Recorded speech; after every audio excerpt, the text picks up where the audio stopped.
सन्माननीय अर्थमंत्री व उपमुख्यमंत्री महोदयांनी जो अर्थसंकल्प आपल्यासमोर मांडलेला आहे त्याच्यावर माझे विचार मांडण्याकरता मी या ठिकाणी उभा आहे। खरं म्हणजे मला एका गोष्टीचा आनंद आहे की या अर्थसंकल्पाच्या सुरुवातीला माननीय अर्थमंत्र्यांनी महाराष्ट्राला $1 ट्रिलियन इकॉनॉमी करण्याचा या ठिकाणी सूतोवाच केलाय। 4 वर्षापूर्वी जेव्हा 5 वर्षापूर्वी मी $1 ट्रिलियन इकॉनॉमीची संकल्पना मांडली होती आणि महाराष्ट्र हा देशातली पहिली $1 ट्रिलियन इकॉनॉमी होऊ शकतं अशा प्रकारचा विश्वास व्यक्त केला होता, तेव्हाचे सगळे विरोधक जे आता सत्ता पक्षात आहेत त्यांनी माझा उपहास केला होता, खिल्ली उडवली होती आणि $1 ट्रिलियन इकॉनॉमी होऊ शकत नाही अशा प्रकारचं मत व्यक्त केलं होतं। पण आज तीच संकल्पना अर्थमंत्री महोदयांनी या ठिकाणी स्वीकारली, याचा मला आनंद आहे। खरं म्हणजे आम्ही मांडलेल्या जवळपास सगळ्याच गोष्टी आता स्वीकारत चाललोय। सुरुवातीला सगळ्या नाकारल्या जात होत्या पण आता त्या स्वीकारल्या जात आहेत।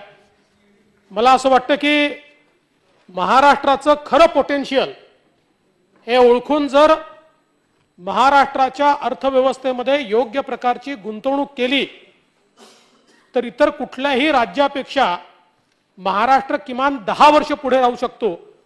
ही ताकद आणि शक्ती या महाराष्ट्राची आहे। आता जो अर्थसंकल्प या ठिकाणी मंत्री महोदयांनी मांडलाय, अर्थसंकल्पाचं आकारमान हे 5,48,000 कोटी रुपयाचं आहे। यामध्ये महसुली जमा ही सुमारे 4,03,000 कोटी, महसुली खर्च 4,27,000 कोटी, महसुली तूट ही 24,352 कोटी रुपये एवढी दाखवण्यात आली आहे। खरं म्हणजे गेले 2-3 वर्ष मी बघतोय की सुरुवातीच्या काळामध्ये महसुली तूट कमी दाखवायची आणि मग पुरवणी मागण्यांच्या माध्यमातून मोठ्या प्रमाणात मागण्या आणायच्या आणि शेवटी ही तूट मोठ्या प्रमाणात वाढते। आपण जर बघितलं तर 21-22 ला अर्थसंकल्पीय अंदाज जो होता त्यामध्ये महसुली तूट होती दाखवलेली 10,225 कोटी, पण सुधारित अंदाजामध्ये ती झाली आहे 30,724 कोटी, म्हणजे 3 पटीने दाखवलेली महसुली तूट वाढली आहे। आणि ही देखील अपेक्षित आहे 31 मार्चला ज्यावेळेस आपल्याला त्या ठिकाणी पाहायला मिळेल ही कदाचित 40,000 कोटीच्या घरात गेलेली आपल्याला या ठिकाणी पाहायला मिळेल। येत्या वर्षाकरता देखील महसुली तुटीचा जो काही आकडा आहे हाही फसवा आहे आणि आपण जर बघितलं तर सरकारची के दायित्व आहेत ती दायित्व लक्षात घेऊन आपण राजकोषीय तूट या ठिकाणी कॅल्क्युलेट करतो, परंतु 21-22 अर्थसंकल्पीय अंदाज होता राजकोषीय तुटीचा 66,641 कोटीचा, पण प्रत्यक्षात सुधारित अंदाज किती आहे 89,000 कोटी रुपयाचा, म्हणजे 22,440 कोटींनी ही वाढ अंदाजापेक्षा जास्त या ठिकाणी झालेली आपल्याला पाहायला मिळाली आहे। आणि यामध्ये पुरवणी मागण्यांचा जो काही कारभार चाललेला आहे हा अतिशय मनमानी अशा प्रकारचा आहे। 21-22 मध्ये अर्थसंकल्प जो आहे तो 4,84,000 कोटी रुपयाचा आणि वर्षभरात पुरवणी मागण्या किती आल्या 60,000 कोटी रुपयाच्या पुरवणी मागण्या आल्या। एकूण मागण्यांची रक्कम किती झाली 5,44,779 कोटी आणि खर्चाचा सुधारित अंदाज झाला 4,96,000 कोटी, म्हणजे एकूण मागण्यांपेक्षा सुधारित अंदाज हा 48,000 कोटींनी कमी आहे। याचा अर्थ काय आहे? याचा अर्थ असा आहे की आपण बजेट बनवतोय दाखवण्याकरता आणि खर्च करतोय मनमानीपणे। बजेटचा आणि खर्चाचा ताळमेळच लागत नाहीये। ज्यावेळी जो खर्च वाटला तो खर्च करतोय, पुरवणी मागण्यांमध्ये तो घेतोय आणि त्याला आपण मान्यता देतोय आणि मूळ खर्च जो आहे हा मूळ खर्च मात्र आपण करतच नाहीये। म्हणजे आपण असं म्हणतो की खायचे दात आणि दाखवायचे दात वेगळे, अशा प्रकारची अर्थसंकल्पाची अवस्था ही या ठिकाणी झालेली आपल्याला पाहायला मिळते. म्हणूनच या 22-23च्या अर्थसंकल्पात ज्या काही घोषणा झाल्या आहेत त्यातल्या घोषणांवर किती विश्वास ठेवायचा असा प्रश्न देखील आपल्या समोर या ठिकाणी येतोय. आता कर्जाचं प्रमाण देखील वाढतंय, पण मी नेहमी सांगतो कर्जाचं प्रमाण वाढलं तरी चिंता करण्याचं कारण नाहीये. वाढत्या अर्थव्यवस्थेमध्ये कर्ज हे वाढत असतं. कर्जाचं राज्य स्थूल उत्पन्नाशी प्रमाण किती आहे याच्या आधारावर आपण त्याचं मूल्यमापन करतो. मात्र कर्ज वाढत असताना त्या कर्जातनं विकासात्मक खर्च किती होतोय याच्या आधारावर त्या कर्जाचं मूल्यमापन हे केलं पाहिजे. आणि म्हणून मी नेहमी सांगतो कर्ज घेणं चूक नाहीये, ते खर्च कुठे केलं जातं आपण बघितलं पाहिजे. आता आपण जर बघितलं तर कर्ज तर वाढलंच आहे, कारण 19-20 मध्ये आपण 4,51,000 कोटीचं आपल्यावर कर्ज होतं, ते आता 6,50,000 म्हणजे जवळजवळ 2 लाख कोटींनी कर्ज वाढलंय. आणि ते राज्य स्थूल उत्पन्नाच्या 16.50% होतं, मग ते 19 झालं, आता 18.14 आपण म्हणतोय, जवळपास 19% ते झालेलं आहे. पण त्यामध्ये कर्ज वाढलं यापेक्षा मला चिंता ही आहे की आपण बघा भांडवली खर्चामध्ये जास्तीत जास्त विकास खर्च असला पाहिजे. 19-20 साली भांडवली खर्चामध्ये विकास खर्चाचं प्रमाण होतं 49%.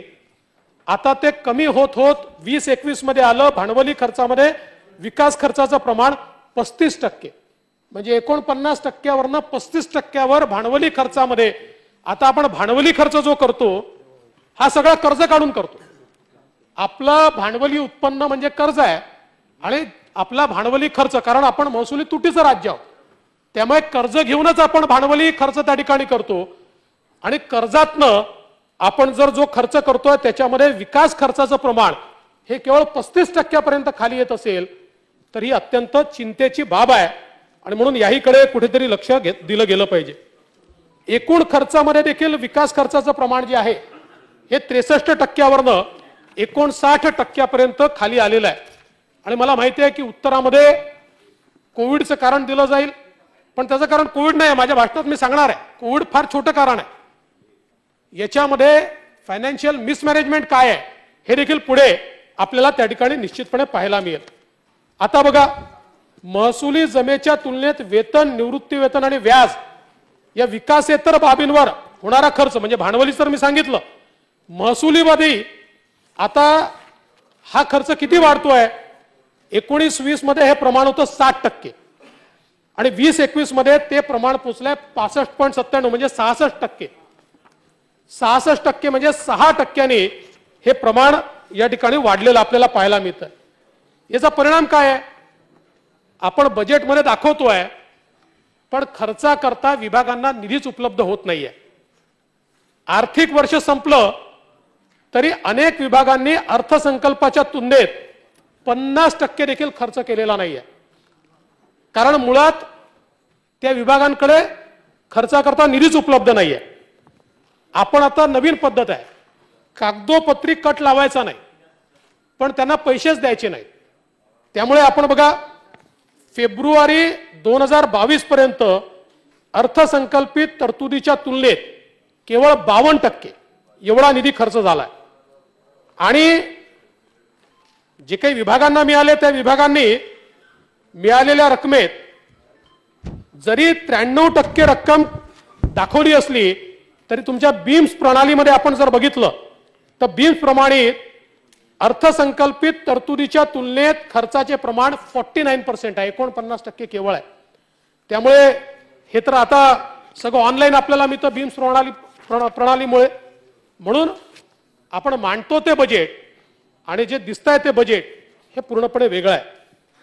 या व्यतिरिक्त 31 मार्चला होणारा खर्च, गेल्या काही वर्षांमध्ये आपण हा प्रयत्न केला होता की सगळं बर्डन 31 मार्चवर जे येतं ते येऊ नये, पण दादा ते पुन्हा यायला लागलाय. आपण बघा वर्षभरात आपण निधी उपलब्ध करून दिले नाहीत. 20-21 या आर्थिक वर्षात एकूण झालेल्या खर्चापैकी 20.64% खर्च मार्च महिन्यातला आहे आणि त्यातला 19.33% म्हणजे जवळजवळ 20% खर्च हा एका दिवशी 31 मार्चला आपण केला.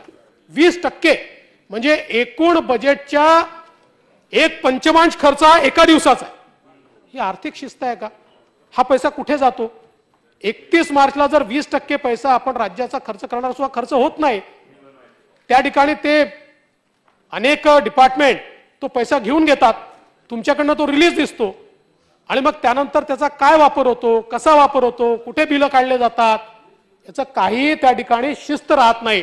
त्यामुळे कुठेतरी या संदर्भात लक्ष घातलं गेलं पाहिजे. आणि हे जे काही 20-21 मध्ये शेवटच्या दिवशी 19.33% खर्च एका दिवसात दिसतोय, हे कुठल्याही आर्थिक शिस्तीत बसत नाहीये. त्यामुळे मला असं वाटतं की विकासेतर खर्चाला कात्री लावून विकास खर्च कसा वाढवता येईल असा प्रयत्न या ठिकाणी करण्याची आवश्यकता आहे. आता आपण बघा, आपण या ठिकाणी सांगितलं की 20-21च्या तुलनेत 21-22 मध्ये वास्तविक स्थूल उत्पन्न जे आहे त्यात 12.1% वाढ आपण अंदाजित केली आहे. आता ठीक आहे, आपण 12.1 म्हणताय, ही खरी 12.1 नाहीये. याचं कारण काय आहे? आपण जर बघितलं तर 19-20 मध्ये राज्याचं वास्तविक स्थूल उत्पन्न हे 20,43,000 कोटी होतं. 20-21 मध्ये ते कमी आलं, ते 18.89 लाख कोटी झालं. म्हणजे -8.3 ही आपली निगेटिव्ह ग्रोथ होती. आणि 21-22 मध्ये त्या निगेटिव्ह ग्रोथवर आपण 21,18,000 कोटीवर आलो. म्हणजे आपण हे जर कोविडचं वर्ष सोडून त्याच्या आदल्या 19-20 ची आपण जर याची तुलना केली तर आपली वाढ ही केवळ 3.5% आहे, ती 12% नाही आहे. फक्त 3.5% वाढ ही आपल्याला जीडीपी मध्ये या ठिकाणी दिसते आहे. पण ठीक आहे, आपण ते कोविड वगैरे असं समजू, पण हे जे काही 12% सांगितलं जात आहे ते काही योग्य नाही आहे. आणि म्हणूनच ही जर रिअल वाढ असती तर साधारणपणे जेव्हा जीडीपी वाढतो त्यावेळी रेव्हेन्यू उत्पन्न देखील आपलं त्या प्रमाणात वाढलं पाहिजे. असं होताना दिसत नाहीये. जीडीपी इतक्या मोठ्या प्रमाणात वाढल्यानंतर आपण बघा 21-22 महसुली जमा अर्थसंकल्पीय अंदाज 3,68,000 कोटी, सुधारित अंदाज 3,62,000 कोटी, म्हणजे 6,000 कोटीची घट आहे. जर जीडीपी एक्सपांड झाला असता तर ही 6,000 कोटीची घट आली नसती. कारण आपला जीडीपीचा रेव्हेन्यूशी जो रेशिओ आहे हा रेशिओ किती स्क्यूड झाला तरी देखील निगेटिव्ह ग्रोथ मध्ये जाऊ शकत नाही. हा निगेटिव्ह ग्रोथ मध्ये गेला याचाच अर्थ 12% जी ग्रोथ आपण सांगतोय ही 12% ग्रोथ ही कागदोपत्री आहे. कारण एक वर्ष आपलं हे त्या ठिकाणी निगेटिव्ह ग्रोथचा, त्या निगेटिव्ह ग्रोथवरची पॉझिटिव्ह ग्रोथ आहे. आता जर आपण हा अर्थसंकल्प बघितला तर जास्तीत जास्त योजना तर केंद्र सरकारच्या आपण सांगितल्या आणि चांगलं आहे, म्हणजे आम्हाला काही त्याचं वाईट वाटत नाही. पण रोज केंद्राच्या नावाने आपण नावं ठेवतो. आता आपण बघा, खरं म्हणजे आर्थिक पाहणी असो, अर्थमंत्र्याचं भाषण असो, सगळीकडे राज्याची कामगिरी दाखवताना केंद्रीय योजनांचाच आधार घेतलाय. केंद्र आणि राज्य मी वेगळं मानत नाही. आणि ते काही मला म्हणजे शेवटी हा काही राज्याचा पैसा आणि केंद्राचा, तो भारताचा पैसा आहे, तो प्रश्न नाहीये. पण जाणीवपूर्वक जेव्हा टीका होते त्यावेळी हे देखील सांगितलं पाहिजे आपण ज्याचं क्रेडिट घेतोय किंवा सांगतोय जे चांगलं केलं ते काय? पंतप्रधान कृषी सिंचन योजना, पंतप्रधान ग्रामीण आवास योजना, पंतप्रधान नागरी आवास योजना, पंतप्रधान ग्राम सडक योजना, प्रधानमंत्री सुरक्षित मातृत्व अभियान, प्रधानमंत्री मातृवंदना अभियान, अशा जवळपास मोठी यादी आहे की या सगळ्या बाबींचा आज या ठिकाणी आपण एक प्रकारे त्याचं श्रेय घेतोय किंवा त्यात आपण चांगली कामगिरी केली असं या आपल्या बजेटच्या भाषणामध्ये या ठिकाणी सांगतोय. आता माननीय वित्तमंत्र्यांनी विकासाची पंचसूत्री आपल्याला या ठिकाणी दाखवली आहे. पण मला आश्चर्य वाटतं, विकासाच्या पंचसूत्रीमध्ये मनुष्यबळ विकास याच्या अंतर्गत नवीन राष्ट्रीय शैक्षणिक धोरणाचा साधा उल्लेख देखील नाहीये. आता मला सांगा, तुम्ही मनुष्यबळ विकास नवीन राष्ट्रीय शैक्षणिक धोरणाशिवाय करू शकणार आहात का? मनुष्यबळ विकासाचं सगळ्यात मोठं साधन हे राष्ट्रीय नवीन जे धोरण आलेलं आहे ते धोरण आहे, पण त्याचा साधा उल्लेख देखील आज आपल्याला या ठिकाणी पाहायला मिळत नाही. खरं म्हणजे विकासाची पंचसूत्री जुन्या योजनांचंच रिपॅकेजिंग आहे. आता बघा आपल्या भाषणामध्ये जे काही वित्तमंत्र्यांनी सांगितलं विकासाची पंचसूत्री, कृषी, आरोग्य, मनुष्यबळ विकास, दळणवळण, उद्योग या क्षेत्रातील अनेक घोषणा दादा जुन्याच आहे, यापूर्वी तुम्ही केल्या. 2-2 अर्थसंकल्पात केलेल्या घोषणा पुन्हा या अर्थसंकल्पात, म्हणजे मला थीम आवडली तुमची. मी अक्षरशः खरं सांगतो, कधीही अर्थसंकल्प हा कुठल्या तरी थीमच्या आधारावर असला पाहिजे. तुम्ही चांगली थीम घेतली पंचसूत्री विकासाची, क्षेत्र देखील चांगले निवडले, पण चांगले क्षेत्र निवडले असताना घोषणाही नवीन असल्या पाहिजेत, काहीतरी नवीन त्याला. आणि शेवटी अर्थसंकल्प हा एका वर्षाचा असला तरी त्याचा परिणाम वर्षांवर असतो. त्यामुळे नवीन आपण कुठली दिशा देतोय, कोविड नंतरचा पहिला अर्थसंकल्प आहे, या अर्थसंकल्पात पुढच्या 3-4 वर्षाची दिशा काय आहे, त्याच्या काही योजना आल्या आहेत का, अशा कुठल्याच योजना आपल्याला या ठिकाणी पाहायला मिळत. आता उदाहरण घ्यायचं तर नियमित कर्ज, पीक कर्ज फेडणाऱ्या शेतकऱ्यांना प्रोत्साहन, पंजाबराव देशमुख व्याज सवलत योजना, मुख्यमंत्री व पंतप्रधान शाश्वत सिंचन योजना, कृषी उत्पन्न बाजार समित्यांचे बळकटीकरण, कृषी निर्यात धोरण, विविध सिंचन प्रकल्प, बळीराजा जलसंजीवनी योजना, कृषी पंपांना वीज जोडणी, सिंचन विहिरींचा धडक कार्यक्रम, फळबाग लागवड योजना, सगळ्या गोष्टी चालू योजना आहेत. चालू योजना आहेत, आमच्या काळातल्या काही योजना आहेत, काही त्याच्याही आधीच्या योजना आहेत, आणि त्या सांगितलं पाहिजे, सांगायला आमची हरकत नाहीये. पण तुम्ही ज्यावेळेस पंचसूत्री म्हणता त्यावेळेस कृषी विभागाचं तुमचं टार्गेट काय आहे, तुम्ही काय करणार आहे त्याच्यामध्ये, त्याच्याकरता नवीन काय केलं आहे, चालू योजनांच्या व्यतिरिक्त काही नवीन आहे का, असं कुठेही या ठिकाणी दिसत नाही. फक्त चालू योजना ज्या आहेत त्या योजना, म्हणजे इथे हा शब्द जरा चुकीचा आहे, पण या सरकारला मद्यामध्ये जास्त इंटरेस्ट असल्यामुळे काय जुन्या बाटलीत नवीन दारू का नवीन बाटलीत जुनी दारू, असं काहीतरी या ठिकाणी योजनांचं होताना आपल्याला बाटलीचा लेबल बदलला, हे जास्त सोपं आहे.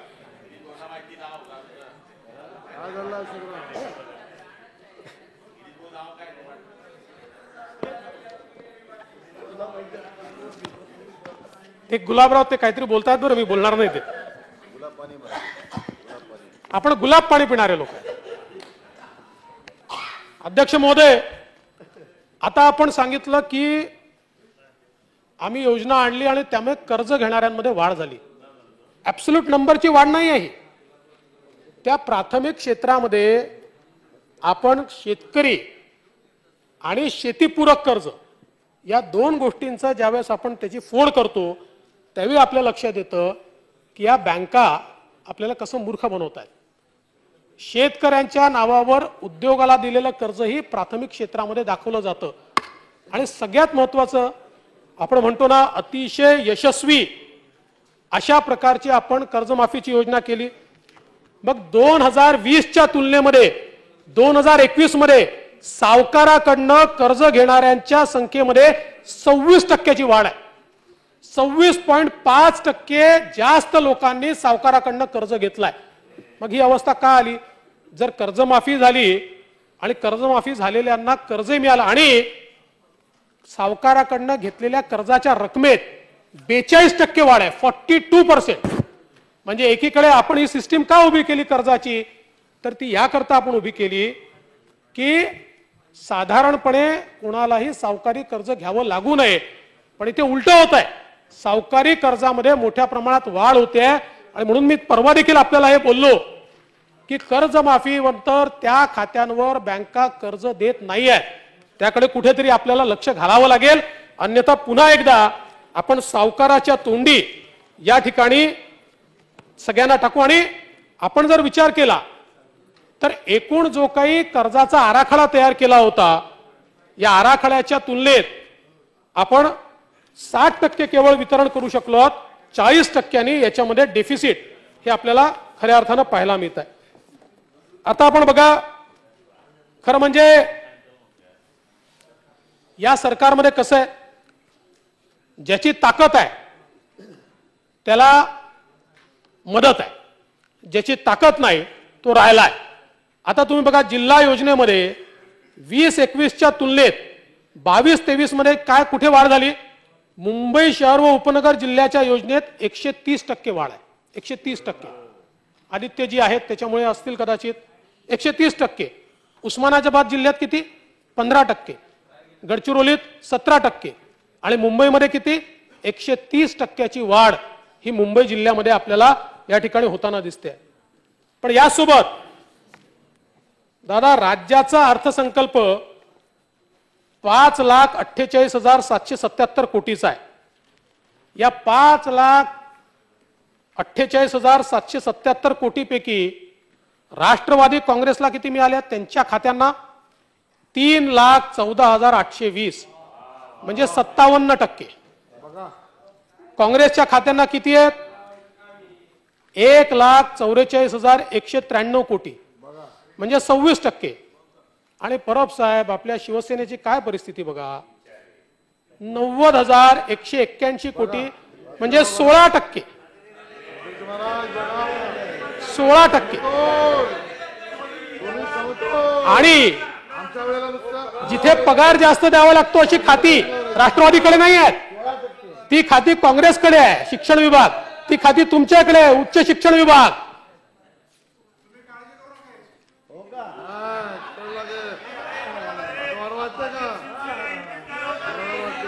तुम्हाला काळजीच नाहीये, ज्यांना आहे त्यांच्याकरता सांगतोय. त्यामुळे अजितदादांना मानलंच पाहिजे. डंके की चोट पे काम. मागच्या वेळेस हेच केलं, याही वेळेस हेच. असं पाहिजे ठाम, एकदम ठाम. सगळा पैसा राष्ट्रवादी म्हणजे राष्ट्रवादी. काय 57%.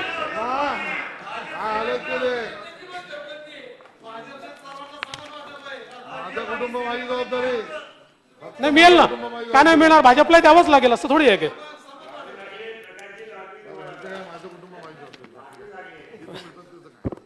अध्यक्ष महोदय, सामाजिक योजनांची अतिशय दयनीय अंमलबजावणी या ठिकाणी होते.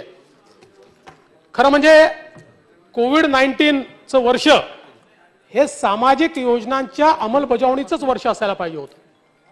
कारण सर्वात जास्त आवश्यकता सामाजिक क्षेत्रातल्या योजनांची होती. पण काय अवस्था आहे बघा. आता उदाहरण द्यायचं झालं तर प्रधानमंत्री सुरक्षित मातृत्व अभियान आणि प्रधानमंत्री मातृवंदना योजनेचा आपण जर विचार केला, 2019-20 मध्ये प्रसूतीपूर्व सेवा मिळवलेल्या गर्भवती महिलांची संख्या होती 3 लाख. ती 2021 मध्ये किती झाली? फक्त 72,000. म्हणजे ज्यावेळी खरी त्यांना मदत हवी होती, कोविडचं वर्ष होतं, 3 लाखावरनं ही संख्या आली 72,000. या योजनेवर अध्यक्ष महोदय खर्च देखील निम्मा झाला, निम्मा, अर्धा खर्च या ठिकाणी झाला. प्रधानमंत्री मातृवंदना योजनेच्या अंतर्गत 19-20 मध्ये लाभार्थी संख्या होती 7,19,000. 20-21 मध्ये ती लाभार्थी संख्या झाली 5,30,000, जी वाढायला पाहिजे होती ती 2 लाखांनी या ठिकाणी कमी झाली. कारण सामाजिक सुरक्षेच्या योजना देखील सरकार राबवू शकलं नाही. आणि आपण बघा, चांगला पाऊस झाला तरी कृषी उत्पादनात मोठ्या प्रमाणात घट आपल्याला पाहायला मिळते. 2021 मध्ये सरासरी पावसाच्या 118.2% पाऊस पडलाय.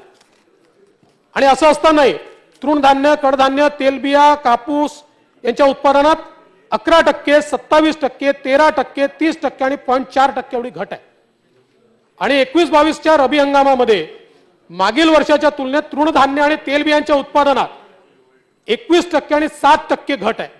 याचं कारण आहे अध्यक्ष महोदय, या ठिकाणी एकतर जलयुक्त शिवार तर आपण बंदच केली आहे, पण बोगस बियाणं हा याच्यातला सगळ्यात मोठा कल्प्रिट आहे.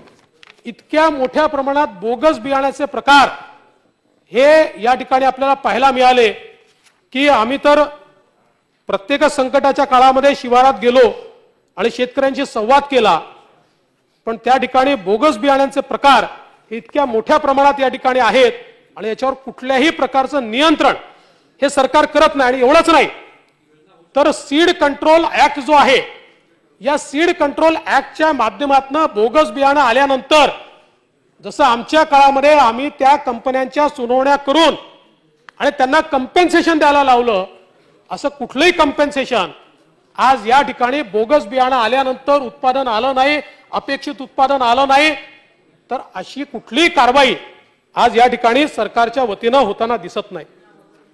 खरं म्हणजे दादा बैलगाडा शर्यतीच्या संदर्भात तुम्ही श्रेय घेतलं, पण खरं तर या संदर्भात मला हे सांगितलं पाहिजे की 2014 साली न्यायालयाने बंदी टाकली होती। त्यानंतर आमचे महेश दादा लांडगे हा नाही त्यांनी घेतलं म्हणजे तुम्ही घेतलं, तुम्ही म्हणजे सरकार, तुम्ही म्हणजे सरकार।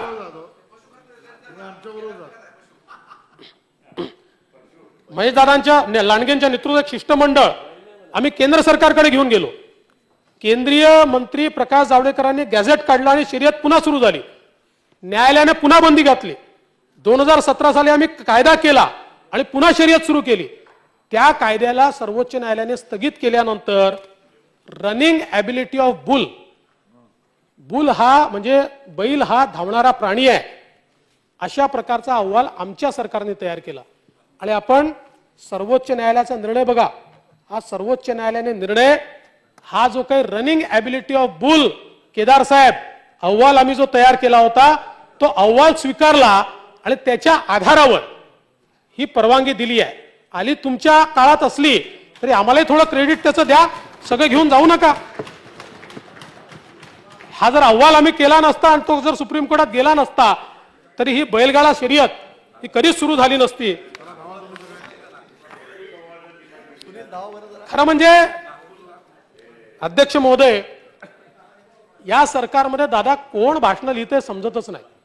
आता जसं हे आहे, आता राज्यपालाच्या अभिभाषणावर तर बोलता आलं नाही, पण जे मनात आले ते आकडे सांगितले जातात। आता बघा, एका ठिकाणी सांगितलं राज्यपालाच्या अभिभाषणाच्या वेळी की माझ्या शासनाने आपत्ती तत्परतेने व प्रभावीपणे प्रतिसाद दिला, यासाठी राज्य आपत्ती प्रतिसाद निधी म्हणून 15,000 आणि राज्याच्या कोटी आणि राज्याच्या अर्थसंकल्पातनं 5,500 कोटी रुपये दिले। आता वस्तुस्थिती काय आहे? वस्तुस्थिती आहे, मदत आणि पुनर्वसन विभागाने दिलेल्या माहितीनुसार 2020 आणि 2021 या 2 वर्षात 5,799 कोटी SDRF मधनं आणि शासनाने 2,148 कोटी हे या ठिकाणी उपलब्ध करून दिले। मग मी विचार केला आकडा आला कुठलं? सरकार जर सांगताय 15,000 कोटी तर लक्षात आलं हे 15,000 कोटी 2003-04 पासून आहे। 2003-04 पासून तर 2021 पर्यंत एकूण मिळालेले पैसे 15,000 कोटी आणि ते आपण चक्क सांगून दिले की आमच्या सरकारनं आपत्तीमध्ये 15,000 कोटी रुपये दिले, म्हणजे 3-4 पासून तर 2021 पर्यंतचे सगळे पैसे या ठिकाणी आपण छापून टाकले। आता एवढंच नाही, शासनाने एकूण 2,636 मेगावॅट स्थापित क्षमतेचे 34 जलविद्युत प्रकल्प कार्यान्वित केले आणि एकूण 160 मेगावॅट स्थापित क्षमतेचे लघु जलविद्युत प्रकल्प खासगीकरणातून कार्यान्वित झाले। आता वस्तुस्थिती काय आहे? जलसंपदा विभागाने आजवर 26 जलविद्युत प्रकल्प उभारून महावितरणला हस्तांतरित केले आहेत। 6 प्रकल्प स्वतः जलसंपदा विभागातर्फे चालवण्यात येतात, तर 2 खासगी प्रवर्तकांना चालवण्यात दिले आहेत। आश्चर्याची बाब म्हणजे 2020 आणि 2021 मध्ये यातला एकही प्रकल्प कार्यान्वित केलेला नाही। हे सगळे प्रकल्प 2020 च्या आधीचे आहेत आणि यातला एक प्रकल्प तर 1962चा आहे आणि आपण क्लेम केलेला एक प्रकल्प 1952चा आहे। महाराष्ट्राच्या निर्मितीच्या आधीचा प्रकल्पही आमच्या सरकारने केला असं ठोकून देण्याचं काम आणि मग ते राज्यपालांच्या याच्यात टाकण्याचं काम हे अध्यक्ष महोदय या ठिकाणी खरं म्हणजे मला तर आश्चर्यच वाटतं की म्हणजे तुम्ही कधी विधानमंडळाला गुंडाळता, कधी आम्हाला गुंडाळता, आता जनतेला गुंडाळता। हे चाललं काय 52 पासनं? म्हणजे दुसऱ्यांना लेकरं झाली तर त्याला प्रोत्साहन आम्हीच दिलं असं म्हणण्याचं काम आहे 1952 पासनं, हो ना?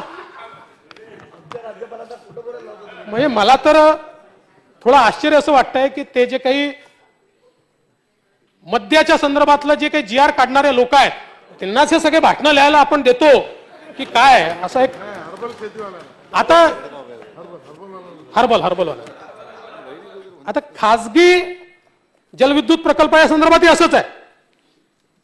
एकूण 40 खासगी जलविद्युत प्रकल्पापैकी पहिला 2001 मध्ये 15 ते 19 च्या काळात 18 प्रकल्प झाले, 20 आणि 21 मध्ये अवघे 2 प्रकल्प झाले, आपण दिला ठोकून. 39 प्रकल्प आम्ही केले. म्हणजे 2001 पासनं तर 2022 पर्यंत सगळे थांबून दिले. खरं म्हणजे मला तर समजतच नाही की काय ही अवस्था आहे या ठिकाणी.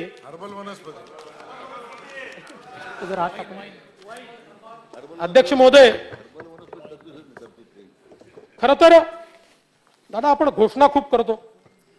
आता छत्रपती संभाजी महाराजांचे स्मारक करण्याकरता 250 कोटी रुपये आपण दिले. खरंच चांगलं आहे, आपलं अभिनंदन आहे. कारण खऱ्या अर्थानं धर्मवीर स्वराज्य रक्षक असे संभाजी महाराज आहेत. आपण जर त्यांचा एकूण जाज्वल्य इतिहास बघितला तर खऱ्या अर्थानं या ठिकाणी धर्माचं रक्षण, स्वधर्माचं आणि स्वराज्याचं रक्षण हे संभाजी महाराजांनी या ठिकाणी केलं. पण अध्यक्ष महोदय, गेल्या अर्थसंकल्पात छत्रपती शिवाजी महाराज संग्रहालय साताऱ्याकरता आपण 12 कोटी रुपयाची तरतूद केली होती. एक नवा पैसा दिला नाही, एक नवा पैसा नाही.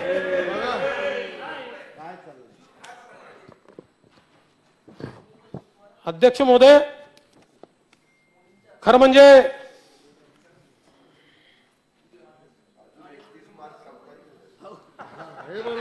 हा ते आपला नवीन फॉर्म्युला, सगळी तरतूद 31 मार्चला. चला किमान त्या हिशोबाने तर मिळालं तर आम्हाला आनंद आहे, काही अडचण नाही आहे. तुमच्याकडे 31 मार्चच्या आधी देऊन टाका. आमचा एवढाच प्रश्न आहे की चला आता छत्रपती संभाजी महाराजांचं स्मारक आपण या ठिकाणी करतोय, पण त्यासोबत औरंगाबादचं नाव संभाजीनगर करण्याच्या संदर्भात प्रचंड आग्रही असणारे आता का शांत आहेत, याही प्रश्नाचं उत्तर मिळालं पाहिजे. की आता ते सोडून द्यायचं, 2 ओळीचा ठराव जो मंत्रिमंडळात आणायचा आहे तो का येत नाही, याचा देखील उत्तर हे कुठेतरी आम्हाला अध्यक्ष महोदय या ठिकाणी मिळालं पाहिजे. खरं तर आज आपण या ठिकाणी बघितलं पाहिजे की विकासाची पंचसूत्री सांगत असताना तुम्ही कृषीच्या संदर्भात बोललात, पण शेतकऱ्यांच्या आत्महत्या मोठ्या प्रमाणात वाढत आहेत. मी आत्महत्यांच्या आकड्यांमध्ये जाणार नाही, हा महाराष्ट्राला लागलेला शाप आहे. खरं म्हणजे आपण बघितलं असेल तर 4-4 हजार आत्महत्या या आपल्याला या ठिकाणी पाहायला मिळत आहेत, जे अतिशय दुर्दैवी आहे. पण यातलं सगळ्यात दुर्दैवी असं आहे की आत्ताच्या आत्महत्या होत असताना या अनेक वेळा आत्महत्या आसमानी संकटाने होतात, आज मात्र सुलतानी संकटाने आत्महत्या होत आहेत.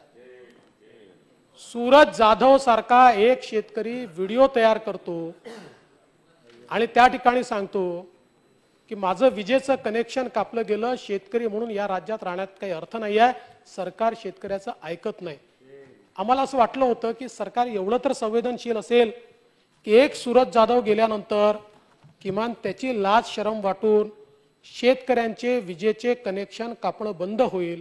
पण दुर्दैवाने आजही ते झालेलं नाही, आजही ते झालेलं नाही. अध्यक्ष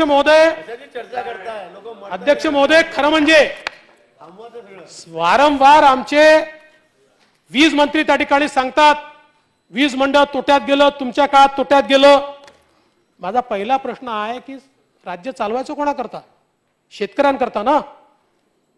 मग समजा शेतकऱ्याला मदत करण्याकरता 2 पैसे जास्तीचे द्यावे लागले तर तुम्हाला काय या ठिकाणी एवढा त्रास होतो? अनेकांच्या वडिलांची स्मारकं आपण या ठिकाणी केली ना, अनेकांच्या केली. म्हणजे मी काय बाळासाहेबांबद्दल बोलत नाही, ते मोठेच होते आणि ज्यांची केली ते सगळेच मोठे होते. पण त्यावेळेस आपल्याला असं नाही आठवलं की राज्याजवळ पैसे नाही आहेत, तेही महत्वाचं होतं. आपण अनेक कामांना पैसे दिले ना. आता तुम्ही या अर्थसंकल्पामध्ये तर जी कामं राज्याच्या अर्थसंकल्पात बसत नाही त्यालाही पैसे दिले, त्यालाही दिले. असं असताना शेतकऱ्यांकरता मात्र एवढं छोटं मन का? आमच्या काळात आम्ही राज्य सरकारच्या वतीनं 1200 कोटी रुपये हे वीज मंडळाला दिले आणि त्यांना सांगितलं तुमची अडचण असेल तर हे आम्ही पैसे देतो, पण शेतकऱ्याचे कनेक्शन कापू नका. आज तुम्ही बघा, हे सांगतात ना मंत्री महोदय, तुमच्या काळात तोट्यात गेलं, तुमच्या काळात तोट्यात गेलं. खरं म्हणजे वीज मंडळामध्ये उलाढाल मोठी असते, कर्ज देखील मोठं असतं, त्यामुळे आकडे मोठे वाटतात. म्हणून मी बॅलन्स शीट घेऊन आलो, आमच्या काळातली बॅलन्स शीट घेऊन आलो. सरकारने पब्लिश केलेली बॅलन्स शीट आहे, MSC DCL याची बॅलन्स शीट आहे. 2017-18 मध्ये प्रॉफिट आफ्टर टॅक्स 442 कोटी, प्रॉफिट आफ्टर टॅक्स 17-18 मध्ये 442 कोटी. 18-19 मध्ये प्रॉफिट आफ्टर टॅक्स 846 कोटी. 2019-20 मध्ये प्रॉफिट आफ्टर टॅक्स 2008 कोटी.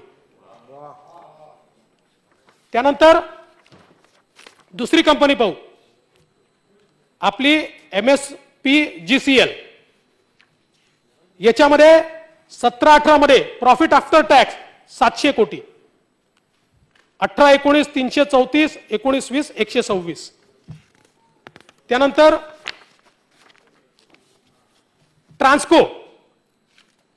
ट्रान्सको मध्ये माझ्याकडे आता आकडा प्रॉफिट बिफोर टॅक्सचा आहे, तो देखील 17-18 815 कोटी, 18-19 745 कोटी, 19-20 493 कोटी.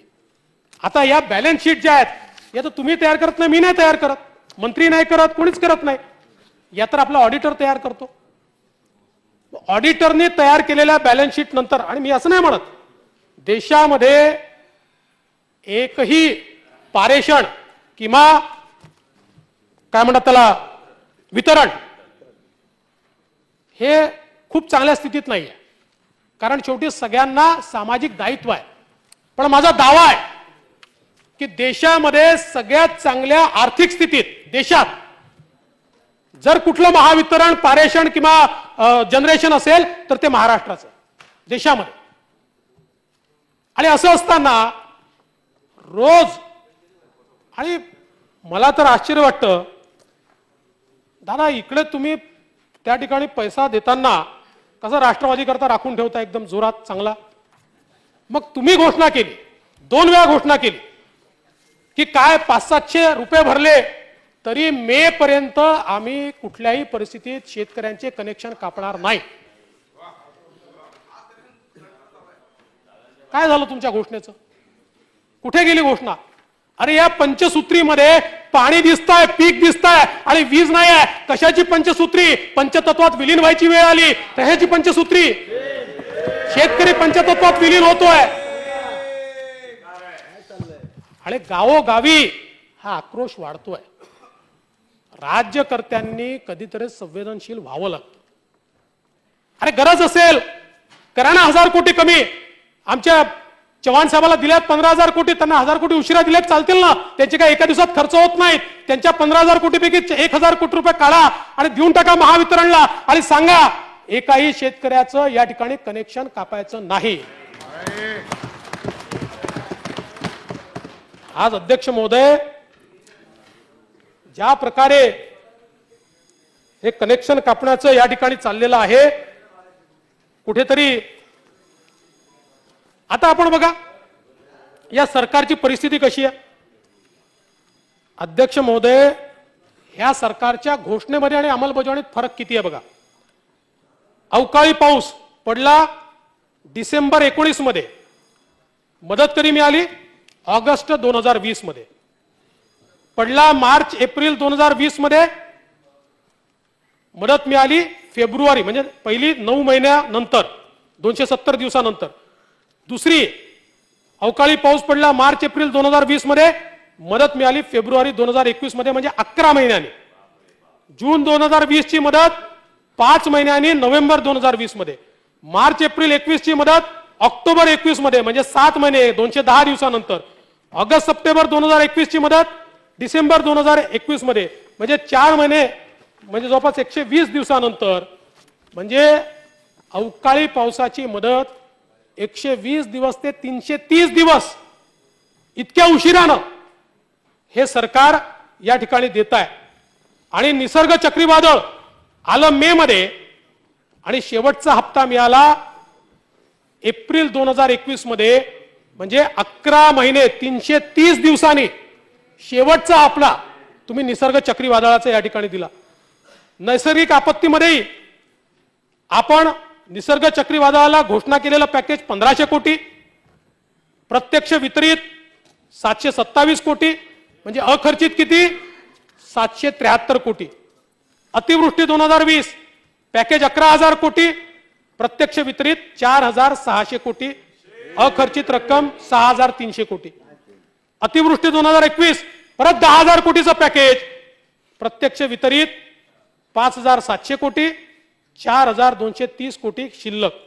तौक्ते चक्रीवादळ 1,000 कोटीची घोषणा, प्रत्यक्ष वितरण 173 कोटी. म्हणजे अध्यक्ष महोदय, आपण जर या ठिकाणी बघितलं तर, आणि काय अवस्था आहे बघा. तुम्ही जलयुक्त शिवार योजना बंद केली, चला तुम्हाला नाही आवडली, तुम्ही केली बंद. तुम्ही घोषणा काय केली होती? तुम्ही घोषणा केली होती आता नव्याने मुख्यमंत्र्यांच्या नावाने मुख्यमंत्री शाश्वत कृषी सिंचन योजनेचा आम्ही आता सुरुवात करतोय. काय आमच्या मुख्यमंत्र्यांची अवस्था केली हो दादा, तुम्ही इतका काय राग आहे तुमचा त्यांच्यावर?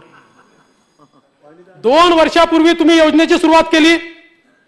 2 वर्षामध्ये मुख्यमंत्री जलसंवर्धन योजनेमध्ये 6 कोटी रुपयाचा खर्च आहे. 6 कोटी. अरे किमान मुख्यमंत्र्याच्या नावाने योजना आहे ना, त्याच्यात तर खर्च करा, बाकी जाऊ द्या. उद्या प्रश्न विचारतील ना लोक की मुख्यमंत्र्याची एवढीच किंमत आहे का?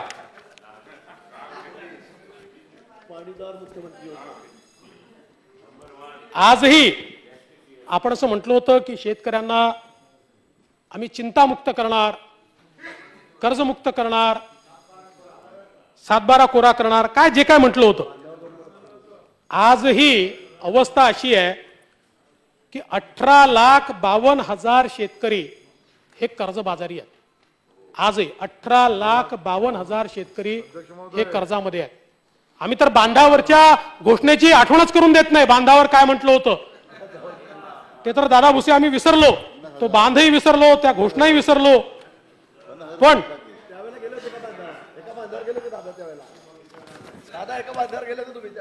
नाही, दादांना आपलं म्हणणं मनात न पटताय पण चेहऱ्यावर दाखवता येत नाही, हा त्यांचा प्रॉब्लेम आहे. आणि दाढीमुळे त्यांना ते लपवता येणं शक्य आहे सहज. त्यामुळे हे सांगण्याचा उद्देश काय आहे? उद्देश एवढाच आहे अध्यक्ष महोदय की गेल्या 2 वर्षात सरकारने केलेल्या घोषणा आणि त्याचं अंमलबजावणी याचा काही संबंध नाही आहे. घोषणांमध्ये आपण नापास झालो. अध्यक्ष महोदय, आता शेतकऱ्यांच्या संदर्भात प्रचंड पुळका व्यक्त करणारे आणि लँड एक्विजिशन कायद्यावर गजहब करणारे, गजहब संपूर्ण देशामध्ये केदार साहेब काय गजब होता लँड एक्विजिशन कायद्यावर. आमच्या सरकारमध्ये आम्ही निर्णय केला होता, महाराष्ट्रामध्ये नथिंग डुईंग 4 पट देणार, 5 पट पण देणार, काही काळजीचं कारण नाही. समृद्धी महामार्ग का झाला? तुम्ही जाऊन ज्या गावामध्ये सभा घेतली होती जमिनी देऊ नका, त्या गावातल्या 1 माणसांनी सगळ्यात पहिले जमीन दिली. का दिली? कारण त्याला मोबदला दिला आम्ही, मोबदला. आता तुम्ही काय केलं? आता तुम्ही हा 4 पटीचा मोबदला 2 पटीवर आणला, त्यातही 20% कपात केली. आणि जो काही निर्णय केलाय या निर्णयामुळे आमच्या काळामध्ये शेतकऱ्याला जो मोबदला मिळत होता लँड एक्विजिशनचा, त्यापेक्षा 70% कमी मोबदला आता मिळणार आहे. म्हणजे कवडी मोल भावानं शेतकऱ्यांच्या जमिनी घेण्याचा निर्णय हा आता तुमच्या सरकारने घेतलाय. आता कुठे गेले होते लँड एक्विजिशन कायद्यावर गजब करणारे? ते विरले, झोपले, संपला. अध्यक्ष महोदय, खरं म्हणजे ही कोणाच्या सुपीक डोक्यातली कल्पना आहे मला माहिती नाही, पण मला या गोष्टीचा आनंद आणि समाधान आहे की आमच्या काळामध्ये जे लँड एक्विजिशन आम्ही केलं शेतकऱ्याला उचित मोबदला देऊन केलं, त्यामुळे अर्ध्याहून अधिक ठिकाणी आम्हाला लँड एक्विजिशन करावं लागलं नाही. आमच्या शिंदे साहेब समृद्धी महामार्गामध्ये एक्विजिशन फार कमी केलं आपण. लोकांनी स्वतः जमिनी दिल्या आणि कन्सेंटने आपण त्या ठिकाणी त्यांच्या जमिनी घेतल्या, कन्सेंटने सरळ खरेदीने घेतल्या. आता तुम्ही 70% कमी केल्यानंतर कोण कन्सेंट देणार आहे? कोण तुम्हाला कन्सेंट देणार आहे?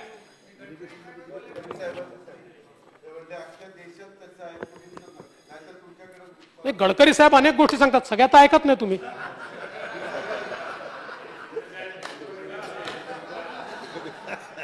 मला माहिती आहे त्यांनी काय काय सांगितलंय, त्यात काय ऐकत नाही तुम्ही, सोयीचं ऐकता. आणि ते त्यांनी वेगळ्या प्रकारे, मला माहिती आहे त्यांनी काय म्हटलं होतं, मी सांगेन ते दादांच्या उत्तरानंतर सांगेन.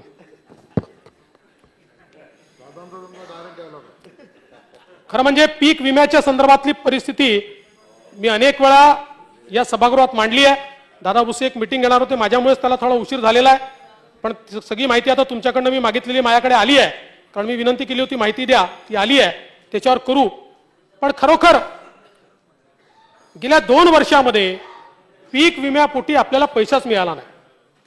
आपण जर बघितलं तर 99 ते 2014 या ठिकाणी 25 लाख शेतकऱ्यांना 578 कोटी मिळाले.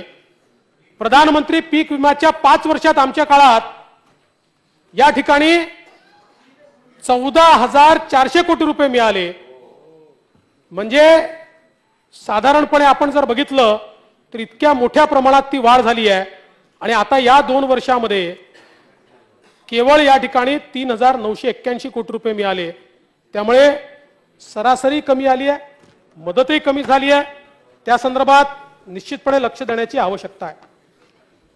आता दादांनी आम्हाला सांगितलं की जरी आम्ही वैधानिक विकास मंडळ बंद केलं असलं तरी विदर्भ मराठवाड्याला आम्ही देणार आहोत.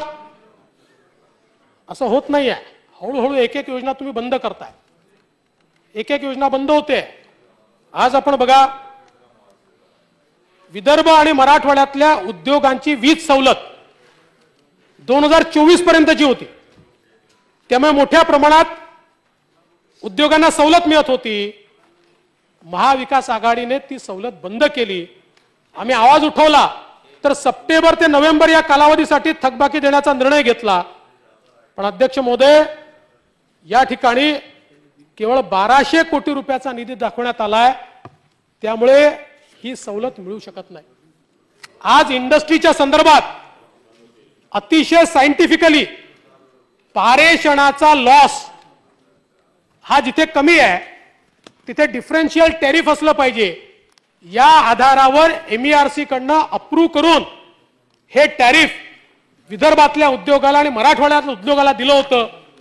आज तुम्ही बघा, आमच्या जालन्यामध्ये, औरंगाबादमध्ये विशेषतः जे लोक स्टीलचं काम करणारे आहेत, एका दिवसात ते इतक्या लॉसमध्ये यायला लागले कारण तुम्ही नॉर्मल टॅरिफ करून टाकलं त्यांचं. म्हणजे जे लोक नवीन इन्व्हेस्टमेंट करत होते, तुम्ही बघा इतक्या मोठ्या प्रमाणात प्रत्येकाने इन्व्हेस्टमेंट वाढवली, पण इलेक्ट्रिसिटीची सबसिडीज तुम्ही काढून टाकली विदर्भ मराठवाड्याची. अध्यक्ष महोदय, माझी या ठिकाणी विनंती आहे की जी सबसिडी आहे ही सबसिडी तुम्ही परत दिली पाहिजे. पॉवरलूमची सबसिडी तुम्ही काढून टाकली, ती दिली पाहिजे. आणि एक चुकीचं चाललंय, आता याला मंत्र्यांचा आशीर्वाद आहे, अधिकारी करतायत, मला माहिती नाही, पण जिथे सबसिडी आहे दादा पॉवरची, त्या ठिकाणी वस्त्रोद्योग असो, हे असो, कुठेही ते अधिकारी सबसिडी अडवतात, मग भेटायला बोलवतात, आणि मग भेटल्यानंतर सबसिडी रिलीज होते. जे भेटले त्यांची होते, जे नाही भेटले त्यांची होत नाही. टेक्सटाईल मध्ये सगळे म्हणजे बऱ्याच ठिकाणी हे चाललेलं आहे. तुम्ही एक निर्णय करा आणि हे पूर्ण इलेक्ट्रॉनिक पद्धतीवर आणा. मंत्री काय, अधिकारी काय, कोणालाही याच्यात अधिकार असू नये. कोणालाही इकडे कंप्लायन्स झाला की तिकडे पैसा मिळाला पाहिजे.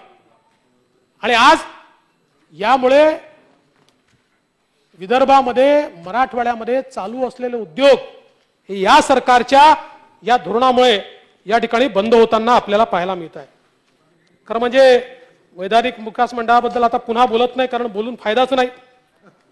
पण दादा, तुम्ही केली होती घोषणा नागपूर जिल्हाधिकारी कार्यालयाच्या नूतन इमारतीसाठी 200 कोटी रुपयाची 6 मजल्याची इमारत.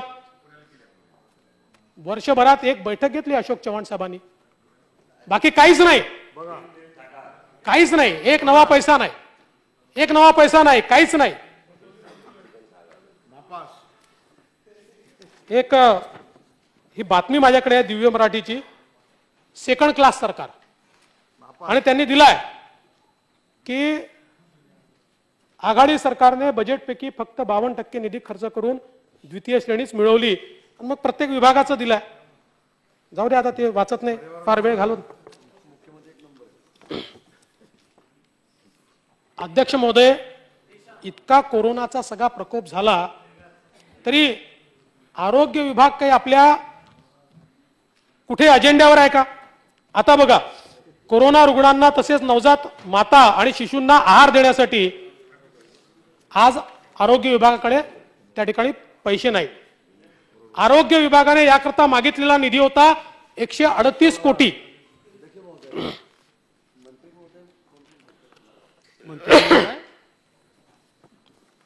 138 कोटी आणि आपण मंजूर केला 85 कोटी आणि प्रत्यक्षात दिला 21 कोटी रुपये बस. विविध अत्यावश्यक सेवांसाठी आरोग्य विभागाची मागणी होती 835 कोटी, आपण मंजूर केला 508 कोटी आणि प्रत्यक्षात दिले केवळ 263 कोटी. आरोग्य विभागाने वीज बिल, पाणी आणि दूरध्वनी, आता याच्यात तर कपात नाही करतायत, याकरता मागितले 63 कोटी, 63 करोड. मंजूर निधी 38 कोटी आणि त्यातही दिला 31 कोटी. आता काय टेलिफोन विभागाकडे जाऊन त्यांना हे सांगायचं की या वर्षापुरतं सोडून द्या? आमचे राऊत साहेब थोडी ऐकणार आहे. एक वेळ टेलिफोनवाले ऐकतील, राऊत साहेब म्हणलं नाही, तुम्ही जर बिल भरलं नाही कट, दवाखाना असो का काही असो कट. कंत्राटी सेवकांसाठी मागणी होती 403 कोटी, प्रत्यक्ष दिले केवळ 180 कोटी. अध्यक्ष महोदय, 81 लोक आगीमध्ये ठार झाले आरोग्य विभागात. 81 लोक वेगवेगळ्या आगींमध्ये. अग्नी सुरक्षा बसवण्याकरता 230 कोटीचा निधी मागितला, एक नवा पैशाचा निधी मिळालेला नाही. इकडे चौकशी, कठोर कारवाई, कुठली चौकशी, कुठली कठोर कारवाई, काहीच समजत नाही. आणि आता तुम्ही कदाचित याकरता कमी दिला असेल कारण ही तर कहाणी त्याच्यापेक्षा वेगळी आहे. आता हा जो कमी मिळालेला निधी आहे, या निधीतही आरोग्य विभागाने 46% पैसा खर्च केला.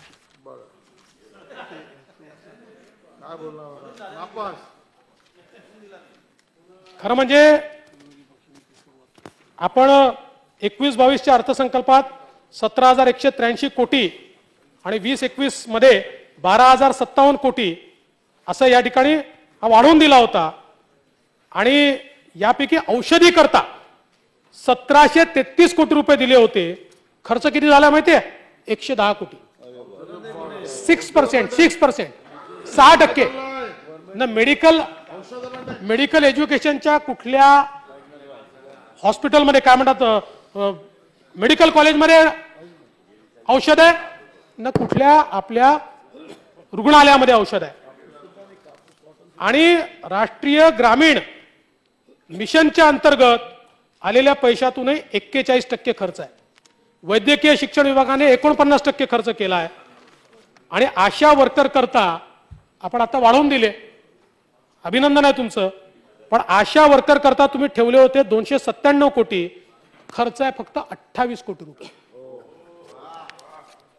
त्यामुळे अध्यक्ष महोदय, त्याहीपेक्षा मला आश्चर्य वाटतं, महात्मा फुले जनारोग्य योजनेवर सगळ्यात जास्त पैसा कधी खर्च झाला पाहिजे? 2020-21 मध्ये आणि 21-22 मध्ये सगळ्यात जास्त. 2019 मध्ये महात्मा फुले जनारोग्य योजनेचा खर्च होता 552 कोटी, 2020 मध्ये तो झाला 399 कोटी आणि 2021 मध्ये त्याच्याही कमी आला तो 325 कोटी. म्हणजे महात्मा फुले जनारोग्य योजना कोविडच्या काळात जर नाही वापरली तर आपण कधी वापरली? काय केलं याचं नेमकं? का पैसा कमी झाला? म्हणून आम्ही रोज सांगायचो आणि शेवटी हायकोर्टामध्ये तेवढे ॲफिडेव्हिट जमा झाले. इकडे मंत्री महोदय रोज सांगायचे जनारोग्य योजनेतनं आम्ही दिले आहेत, आम्ही बिलं दिली आहेत, सगळं सरकार करताय. कुठला खर्च आहे? 19 जे नॉर्मल वर्ष होतं त्यात 552 कोटीवर तुम्ही 325 कोटीवर कोविडच्या वर्षामध्ये जर येत असाल तर अध्यक्ष महोदय कुठेतरी आरोग्य विभागाच्या संदर्भात तुम्ही जे सांगताय आणि जे करताय यामध्ये प्रचंड मोठा फरक आहे। आज बघा कोविडच्या मृत्यूच्या संदर्भात महाराष्ट्रामध्ये आपण सांगितलं 1,41,000 मृत्यू, दावे मात्र प्राप्त झाले 2,27,000 आणि 25 जानेवारी पर्यंत मंजूर केले 1,07,000। आता छोट्या छोट्या कारणाने आपण हे दावे रद्द करतोय। काय तर फॉर्म इंग्लिश मध्ये, फॉर्म मध्ये डिसीज लिहिलाय। आता डिसीज म्हणजे मेलेला, त्या बिचाराला वाटतं डिसीजचा अर्थ आपल्याला कुठला रोग आहे, त्यामुळे डिसीजच्या ठिकाणी सगळ्यांनी लिहिलं कोविड-19 लिहिलं म्हणून आपण ते फॉर्म रद्द केले। असे 50,000 अर्ज बाद केले आहेत आपण। ज्यांना SMS आले की तुमच्या खात्यात पैसे आले त्यांना मिळाले नाही। बोरीवलीतील चेतना मेहता त्यांचे पती पहिल्या लाटेत गेले, एकुलते एक कमावते होते, संदेशाला पण खात्यात पैसा नाही। प्रियंका नागवेकर 49 वर्षाचा पती गमावला, त्यांच्या नावासमोर पोर्टल दाखवते खात्यात पैसे जमा झाले, खात्यात पैसेच नाही।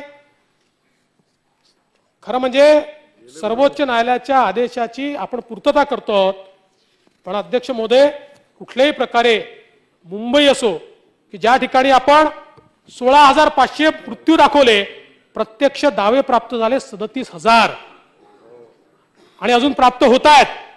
आता यातले 9,400 वेगवेगळ्या जिल्ह्यांना पाठवून दिले की त्या जिल्ह्यातल्या तिकडे घेऊन जा, 9,000 नाकारून टाकले।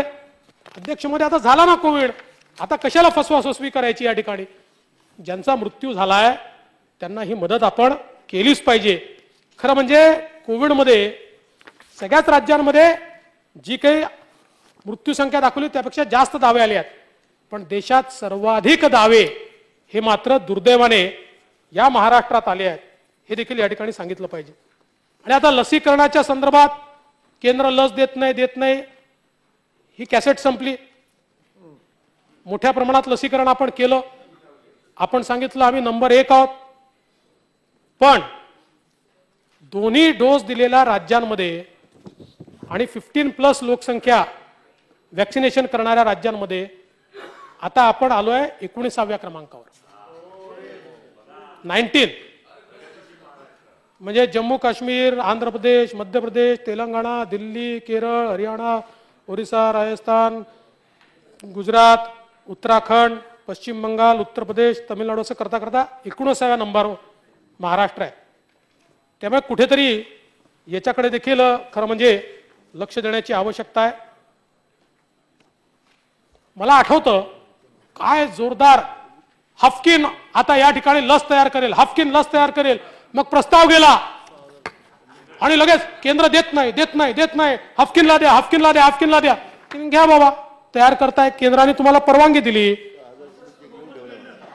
परंतु अध्यक्ष महोदय केंद्र सरकारने 2 दिवसात परवानगी देऊन राज्य सरकारने 1ही रुपया न दिल्याने गेल्या 10 महिन्यात हाफकिन मार्फत एकाही लसीची निर्मिती झालेली नाही।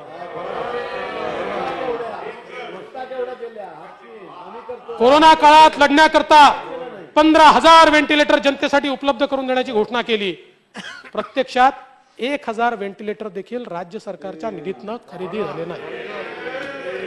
केंद्र सरकारने मात्र 4,500 व्हेंटिलेटर आपल्याला दिले, त्यातली एक बॅच खराब निघाली, त्याचा आपण इतका गजब केला,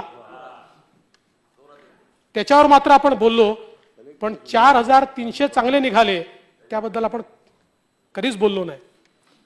अध्यक्ष महोदय त्याप्रमाणे किमान समान कार्यक्रम विसरलेच असाल तुम्ही, आता वेगळाच किमान समान कार्यक्रम चाललाय, पण किमान समान कार्यक्रमामध्ये 1 रुपया क्लिनिकची घोषणा होती।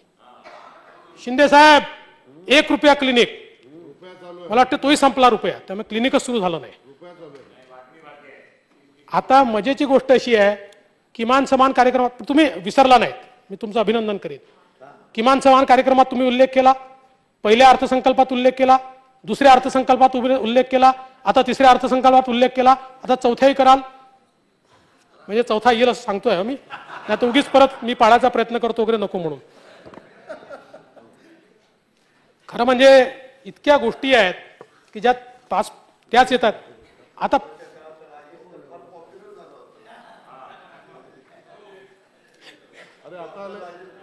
आमचा मित्रच आहे, आमच्याकरता परमनंट पॉप्युलर आहे.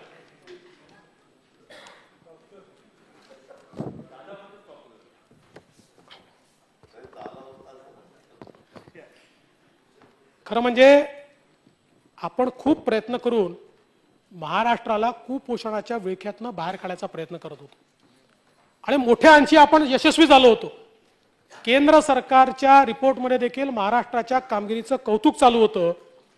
पण आता पुन्हा एकदा कुपोषणामध्ये पहिला क्रमांक महाराष्ट्राचा झालाय. 14 ऑक्टोबर 2021च्या आकडेवारीप्रमाणे 6.16 लाख अतिकुपोषित बालकं, कुपोषित बालकं, 4.58 लाख अतिकुपोषित, तर 1.57 लाख मध्यम कुपोषित. म्हणजे दुसऱ्या क्रमांकावर बिहार आहे. बिहारपेक्षाही पुढे कुपोषणामध्ये आमचा समृद्ध महाराष्ट्र या ठिकाणी गेला आहे. म्हणजे एकूण देशातल्या कुपोषित बालकांमध्ये 19% वाटा महाराष्ट्राचा आहे. देशाच्या लोकसंख्येत आम्ही 9% आहोत. देशाच्या लोकसंख्येत आम्ही 9% आहोत, परंतु कुपोषणामध्ये मात्र आम्ही 19% आहोत. याचं कारण काय आहे? आपण पोषण आहाराच्या योजनांचा बट्ट्याबोळ केला. आज मी मागच्या अधिवेशनामध्ये मला सभागृहात तर नाही पण सभागृहाच्या बाहेर जे अधिवेशन घेतलं होतं त्यात आदिवासींना कशा प्रकारचं मटेरियल आपण सप्लाय करतोय त्याचे नमुने मी आणले होते. साहेब, जनावर खाणार नाही अशा गोष्टी आपण देतोय. का नाही वाढणार कुपोषण? आपण कुठे कॉम्प्रोमाइज केलं? कॉम्प्रोमाइज तर कुठेच करू नये, पण ज्याला करायचं आहे त्यांनी हा तर विचार केला पाहिजे. ही छोटी छोटी बालकं जी कुपोषित राहतात, बघा, आमच्या देशावरचा सगळ्यात मोठा जर काही त्या ठिकाणी प्रॉब्लेम होता तर या देशामध्ये 40% स्टंटेड मुलं जन्माला यायची. 40%. मोदीजींनी सातत्याने प्रयत्न करून गेल्या 7 वर्षामध्ये 40%वरनं ही संख्या 26% खाली आणली. पण 26%वर नाही, त्यांना ती आंतरराष्ट्रीय लेवलपर्यंत आपल्याला खाली आणायची आहे. पण कुपोषणाची आदिवासींमध्ये ही परिस्थिती राहिली तर अध्यक्ष महोदय काय अवस्था असेल हे या ठिकाणी सांगता येत नाही. खरं म्हणजे कोविडच्या काळामध्ये तर वेगवेगळ्या प्रकारचे जे काही भ्रष्टाचार झाले त्याची एक वेगळी चर्चा आम्ही करणारच आहोत. पण दादा, विशेषतः पुण्यातलं जे जम्बो कोविड सेंटर आहे त्याचं जे कंत्राट मिळालं ते राजीव साळुंके नावाचे एक चहावाले आहेत. म्हणजे चहावाले म्हणजे कोणी खाली नसतो, चहावाला तर देशाचा पंतप्रधान होतो पण त्याचा काही एक्सपिरियन्स नाही आहे. परळला KEM हॉस्पिटल समोर त्यांचे सह्याद्री रिफ्रेशमेंट नावाचं हॉटेल आहे. ते आणि सुजित पाटकर हे दोघ जण या कंपनीत पार्टनर आहेत. या हॉटेलचं इन्कम टॅक्स रिटर्न किती आहे? 1 लाख रुपये. 1 लाख रुपये. आणि लाईफलाईन हॉस्पिटल सर्व्हिसेस ही नवीन कंपनी आहे. ही रेग्युलर लाईफलाईनची कंपनी नाही आहे. आणि ही नवीन कंपनी तयार करतानाही अनेक बोगस डॉक्युमेंट वापरून रातोरात कंपन्या तयार करून अशा कंपन्यांना 7 कोविड सेंटर तुम्ही दिले. 7. आता मला सांगा, या कोविड सेंटरमध्ये जे लोक मृत्युमुखी पडले, पुण्याचं तर तो पत्रकार गेल्यानंतर त्यांना काढूनच टाकलं, पण 7 ठिकाणी अशा प्रकारे कोविड सेंटर देताना देखील जर आपण भ्रष्टाचार करणार असू तर तिथे मेलेल्यांचं अध्यक्ष महोदय, खरं म्हणजे याच्यावर मी खूप मटेरियल आहे, आज बोलणार नाही, योग्य वेळी त्या संदर्भात निश्चितपणे मी बोलेन. पण माता सुरक्षा योजनेचे देखील 3-13 वाजले आहेत. आज नंदुरबार जिल्ह्यामध्ये तर योजनेचा बोजवार आहे. 2021च्या शेवटच्या 7 महिन्यामध्ये 104 मृत्यू झाले. अर्भक मृत्यू 29, बालमृत्यू 71, माता मृत्यू 4. चुकीच्या नोंदी आहेत, अत्यावश्यक औषधं नाही आहेत आणि मुदतबाह्य औषधांचा महापूर आहे. मुदतबाह्य औषधं म्हणजे खरं तर माननीय मुख्यमंत्र्यांनी मुंबईतून धडगावच्या रुग्णालयातलं लसीकरणाचं उद्घाटन ऑनलाईन केलं. आता तिथे उपचार आहेत का बघा, तिथे औषध आहेत का बघा. पॅरासिटामॉल नाही, सेट्रिझिन नाही, साधी औषधं त्या ठिकाणी नाही आहे. ही औषधंही बाहेरून खरेदी करून आणावी लागतात. आज अध्यक्ष महोदय, आपण आपल्या या पंचसूत्रीमध्ये मनुष्यबळ विकास यामध्ये आपण ओबीसीचा देखील समावेश केला. मी त्याच्यावर जास्त बोलणार नाही कारण पुढे बोलणार आहे. पण अध्यक्ष महोदय, ओबीसी आरक्षणाच्या संदर्भात राज्य मागासवर्ग आयोगाने माहिती व जनसंपर्क महासंचालनाच्या माध्यमातून 9 मार्च 2022 रोजी एक प्रसिद्धी पत्रक जारी केलं. त्यात त्यांनी काही गोष्टींचा खुलासा केला. काय म्हटलंय राज्य मागासवर्ग आयोगाने? राज्य मागासवर्ग आयोगाला सॉफ्टवेअर तयार करण्यासाठी लागणारा निधी 6 महिने मिळालेला नाही. मी नाही सांगत, ते सांगतायत. खुलासा: राज्य सरकारने पुरवलेल्या माहितीच्या आधारे अंतरिम अहवाल तयार करण्यात आला. एम्पिरिकल डाटा तयार झाला नाही याची माहिती राज्य सरकारला देण्यात आली होती. राज्य सरकारला अहवाल सादर करताना त्याच्या कव्हरिंग लेटरवर तारीख नमूद केली होती. राज्य सरकारने सर्वोच्च न्यायालयात पुरेशी खबरदारी घ्यावी अशी सूचनाही देण्यात आली होती. मात्र हे काही राज्य सरकारने केलं नाही. हे विरोधी पक्ष म्हणत नाही, खूप मोठं आहे ते. हे कोण म्हणताय? हे राज्य मागासवर्ग आयोग म्हणताय. काय चाललंय? काय चाललंय? असं जर होत असेल तर अध्यक्ष महोदय, आयोग काय म्हणतो? मिटिंगा होत आहेत पण कागदी घोडे नाचतायत. अशा प्रकारची अवस्था या ठिकाणी आहे. महाज्योतीच्या संदर्भात शेवटी तुम्ही या बजेटमध्ये पैसे दिले आहेत, ठीक आहे, 250. अरे बाबा, आता तुम्ही हिंदीतली म्हण आहे, म्हणजे ती काही दादांना लागू होत नाही तर म्हणाल, पण भागते भूत की लंगोटी सही असं जे म्हणतात, म्हणजे हे कोणाकरता नाही, म्हण ही म्हणीसारखी असते. म्हणजे जेवढं मिळालं त्याच्यावर समाधान माना असा त्याचा अर्थ आहे.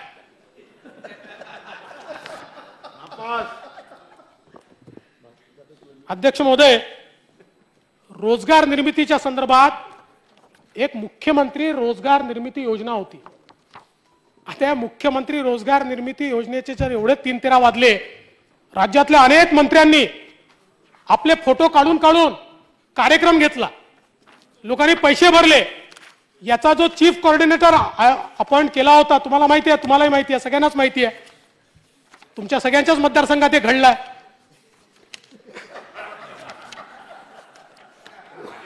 नाही, मी जास्त नाही बोलत, मला पूर्णच डीप माहिती आहे. पण बोगस माणूस पैसे घेऊन गायब जेलमध्ये. म्हणजे एकाच मुख्यमंत्री एम्प्लॉयमेंट गॅरंटी स्कीम मध्ये एकालाच रोजगार मिळाला आणि त्यांनी सगळ्यांच्या मतदारसंघातला रोजगार गायब केला. आणि सगळ्या मंत्र्यांचे फोटो, आमच्या नाना पटोलेंचा फोटो त्याच्यासोबत, आणि इतक्या गाड्या मिळणार, इतक्या जीप मिळणार, कार्यकर्त्यांची वर्णी लागली. काय वर्णी नाही, आता तेच कार्यकर्ते डोक्यावर बसले आहेत. कधी मिळणार, कधी मिळणार, कधी मिळणार. काय ही अवस्था आहे अध्यक्ष महोदय.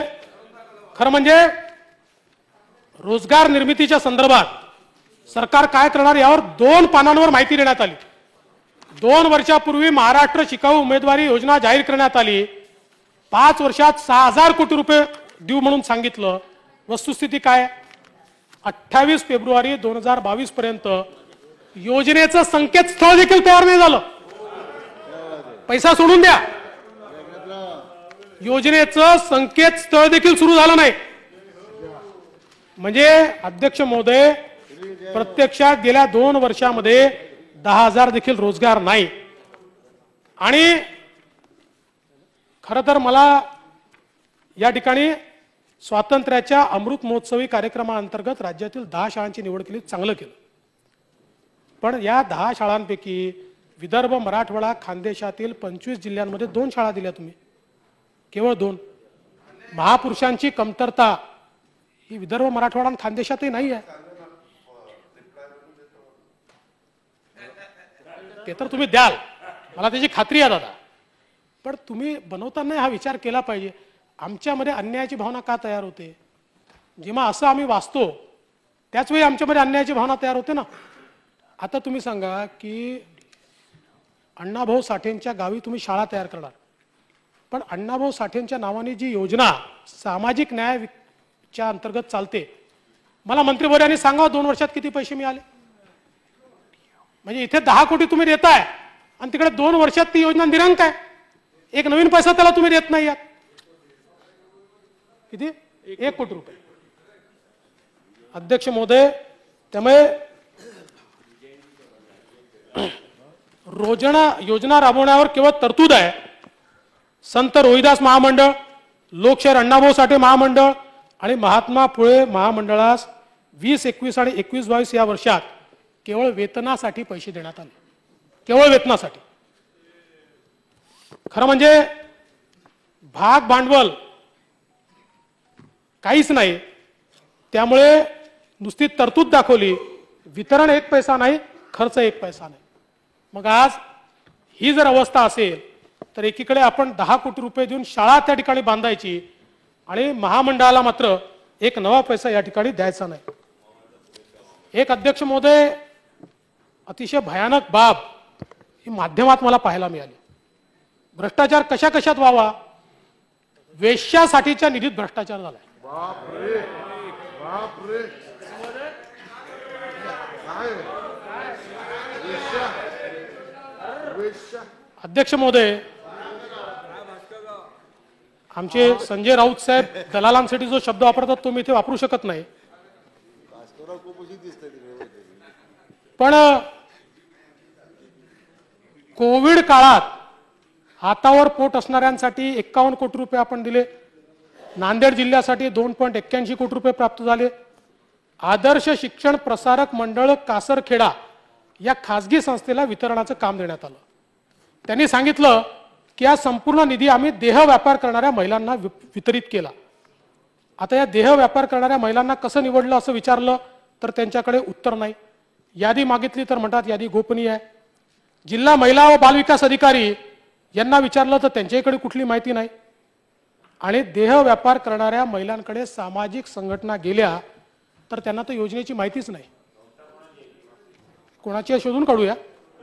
खरं म्हणजे एबीपी माझाने या संदर्भात खोदकाम केलं आणि असं लक्षात आलं की त्या महिलांनी सांगितलं अशी योजना आहे हेच आम्हाला माहिती नाही. आता नांदेडचा एक प्रकार उघडकीस आलाय. इतर ठिकाणी काय झालं असेल, माझी तर आपल्याला मागणी आहे की याची पूर्ण माहिती घेऊन याची कडक कारवाई करा. वेश्यांसाठीचा पैसा जर कोणी खात असेल, कुठे आपण चाललोय. खरं म्हणजे आपण मनुष्यबळ विकास, पण आता खंडणी लाच हाच कौशल्याचा भाग बनलाय. महाराष्ट्र राज्य कौशल्य विकास महामंडळाचे सहसंचालक जाधव यांना 5 लाखाची लाच घेताना रंगेहात पकडलं. 93चा रिप्लाय कधी सुरू करायचंय? खरं म्हणजे खूप मोठी स्टोरी आहे, वेळ कमी आहे, पण इतकं भयानक अशा प्रकारे हे सगळं आपल्याला या ठिकाणी पाहायला मिळत आहे. बोगस MBAच्या पदव्या दिल्या जात आहेत. 292 विद्यार्थ्यांना बोगस MBAच्या पदव्या देऊन 58 लाख रुपयाचा गंडा घातलाय. उद्या नाही, कोणीतरी स्वप्नील ठाकरे छत्रपती ग्रुप ऑफ इन्स्टिट्यूटचा अध्यक्ष, छत्रपती प्रतिष्ठानचा अध्यक्ष, त्यासोबत कोणी महेश देशपांडे, माधव पाटील, 292 विद्यार्थ्यांना काय सांगितलं, कानपूर विद्यापीठाच्या तुम्हाला डिग्र्या देतो आणि खोट्या डिग्र्या देऊन या ठिकाणी अध्यक्ष महोदय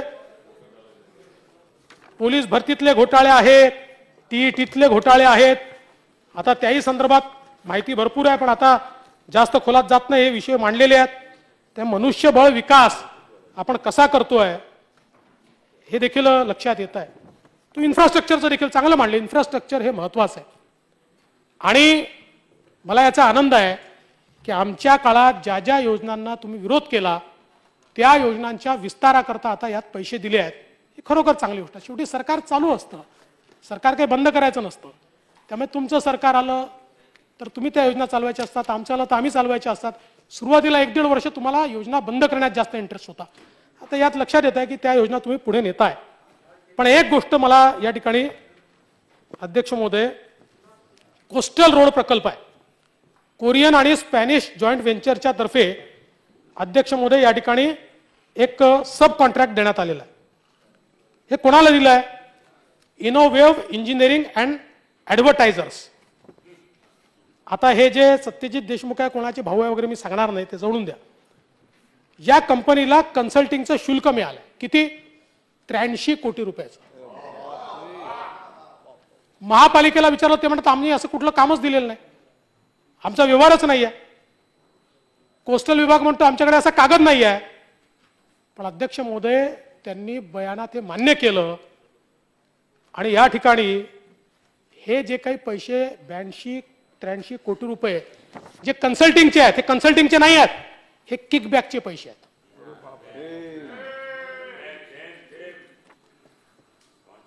आज खरं म्हणजे मला 4 वर्ष उत्तर द्यावं लागलं, बुलेट ट्रेनची आवश्यकता काय, बुलेट ट्रेनची आवश्यकता काय.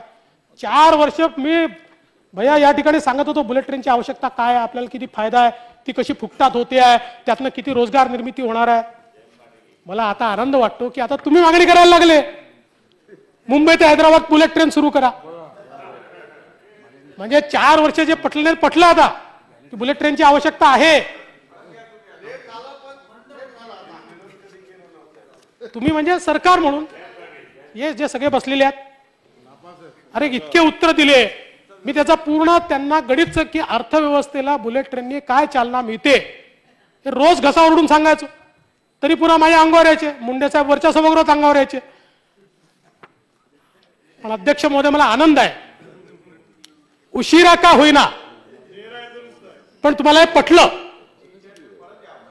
आणि अध्यक्ष महोदय मला आश्चर्य वाटतं अजूनही अहमदाबाद मुंबई बुलेट ट्रेनला तुम्ही मदत करत नाही आहात आणि नवीन मुंबई हैदराबाद बुलेट ट्रेन तुम्ही, मला माहिती आहे आता केसीआर साहेब घेऊन गेले, संबंध तुम्ही वाढवताय, त्यामुळे मुंबई ते हैदराबाद बुलेट ट्रेन सुरू झाली,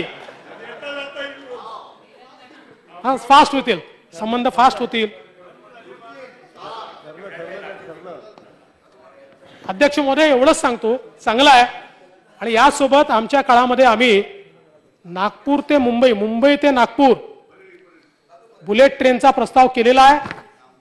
त्याच्याकरता समृद्धी महामार्गावर जागा आहे, फक्त 33% 33% लँड ॲक्विजिशन करावं लागतं आणि ही बुलेट ट्रेन होऊ शकते. याचाही विचार हा आपण करावा, अशा प्रकारची माझी आपल्याला विनंती आहे. खरं म्हणजे मेट्रोच्या संदर्भात तर काय सांगायचं, आज मेट्रो 4 मधनं डबे पुरवणारी कंपनी आता त्यांनी माघार घेतलेली आहे. मेट्रोच्या संदर्भात इतक्या गोष्टी मला या ठिकाणी आता महोदय माझा वेळही कमी आहे. विरोधी पक्षनेते महोदय मला अर्धा मिनिट देता का? हो अगदी, मलाही बरं आहे. असं आहे की सभागृहानं मला एक गोष्ट सांगितली पाहिजे की आता आपले गृहमंत्री 293च्या प्रस्तावाला रिप्लाय द्यायला येतील 5 वाजता. या चर्चेकरता आज आपण 3 तास दिलेले आहेत. 2:46 माननीय विरोधी पक्षनेते बोलायला उभे राहिले. दोन्ही पक्षाला निम्मा वेळ म्हटलं तर 90 मिनिटं आहेत. रिप्लाय झाल्यानंतर आजचे 3 तास पूर्ण करायचे का, एवढाच फक्त सभागृहानं मला बोला. आपण रिप्लाय झाल्यानंतर, कारण सदस्यांना खूप वर्षांनी बोलायला मिळत आहे बजेटवर, तर बोलू देऊया.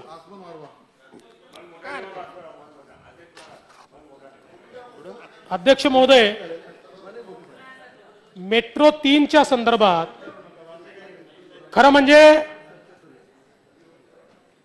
अध्यक्ष महोदय ज्या कारशेडला सर्वोच्च न्यायालयाने मान्यता दिली होती, सर्वोच्च न्यायालयाने, आणि सर्वोच्च न्यायालयाने मान्यता देताना अतिशय स्पष्टपणे सांगितलं होतं की जी झाडं आपण कापतोय ती झाडं त्यांच्या संपूर्ण आयुष्यात जेवढं कार्बन सिक्वेस्ट्रेशन करतील तेवढं ही मेट्रो 80 दिवसाच्या फेऱ्यांमध्ये करू शकते, आणि म्हणून त्या ठिकाणी कारशेड तयार करायला परवानगी दिली होती. पण अध्यक्ष महोदय कोणाचा इगो आडवा आला, मी आता त्या संदर्भात बोलणार नाही.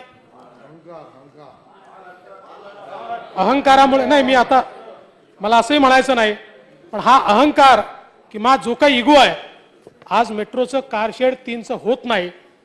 अध्यक्ष महोदय, जी मेट्रो या वर्षाच्या शेवटी किंवा पुढच्या वर्षी आपल्याला कार्यान्वित दिसली असती, आता अजून 5 वर्ष ती मेट्रो काही होऊ शकत नाही. आणि सगळ्या ज्या मेट्रो आपण करतो त्या मेट्रोची feeder line, main feeder line ही मेट्रो आहे. बाकी सगळे आडवे आहेत, ही उभी आहे, ही चालली आहे नीट. आणि अध्यक्ष महोदय, आज इतक्या मोठ्या प्रमाणात या ठिकाणी प्राइस एस्केलेशन खूप गोष्टी आहेत. पण अध्यक्ष महोदय, माझी विनंती आहे माझी विनंती आहे की या संदर्भात जे काही धोरण असेल ते धोरण बदलावं आणि तात्काळ ज्या ठिकाणी कारशेडचं 25% काम पूर्ण झालेलं आहे, 400 कोटीचं काम आहे, 100 कोटीचं झालं आहे, 300 कोटीचं करायचं आहे, 9 महिन्यात होऊ शकतं, मेट्रो सुरू होऊ शकते, 5 वर्ष कशाला थांबता? आणि म्हणून हा जो काही आडमुठेपणा आहे हा सोडला पाहिजे. आणि अध्यक्ष महोदय, खऱ्या अर्थानं कारशेड त्या ठिकाणी केलं पाहिजे अशी माझी विनंती आहे. आता आपण परकीय गुंतवणुकीची स्थिती काय ते बघू. अध्यक्ष महोदय, खरं म्हणजे आमचे देसाई साहेबच त्याही वेळेस उद्योग मंत्री होते, आम्ही सोबत काम करायचो आणि मला आनंद आहे की जवळजवळ 4 वर्ष आपण पहिल्या क्रमांकावर राहिलो. त्याही वेळेस काही नाही, त्याही वेळेस. आणि एका वर्षी तर एकूण देशाच्या 47% गुंतवणूक आपल्याकडे आली. पण आताची परिस्थिती काय आहे? आता पुन्हा एकदा आपण 3ऱ्या क्रमांकावर गेलो. पहिल्यावर अध्यक्ष महोदय गुजरात आला, दुसऱ्यावर कर्नाटक आला आणि आम्ही 3ऱ्या क्रमांकावर गेलो. अध्यक्ष महोदय, तुमच्याचकडनं घेतलेली माहिती आहे, जानेवारी ते डिसेंबर 2020 22,617 कोटी रुपयाचे सामंजस्य करार केले, पण काम सुरू झालं फक्त 1900 कोटी रुपयाचं. जानेवारी ते डिसेंबर 2021 14,440 कोटी रुपयाचे सामंजस्य करार केले, काम सुरू झालं 380 कोटी रुपयाचं. म्हणजे 2 वर्ष मिळून आपण 2,200 कोटी चे प्रकल्प अंडर कन्स्ट्रक्शन असा दावा होता. पण अध्यक्ष महोदय, त्याच्या तुलनेत केवळ 6.15% एवढंच या ठिकाणी काम सुरू झालं. मला याची कल्पना आहे की याला वेळ लागतो, हे काही वर्षभरात होत नाही, पण तरी देखील प्रगती काही तर असली पाहिजे.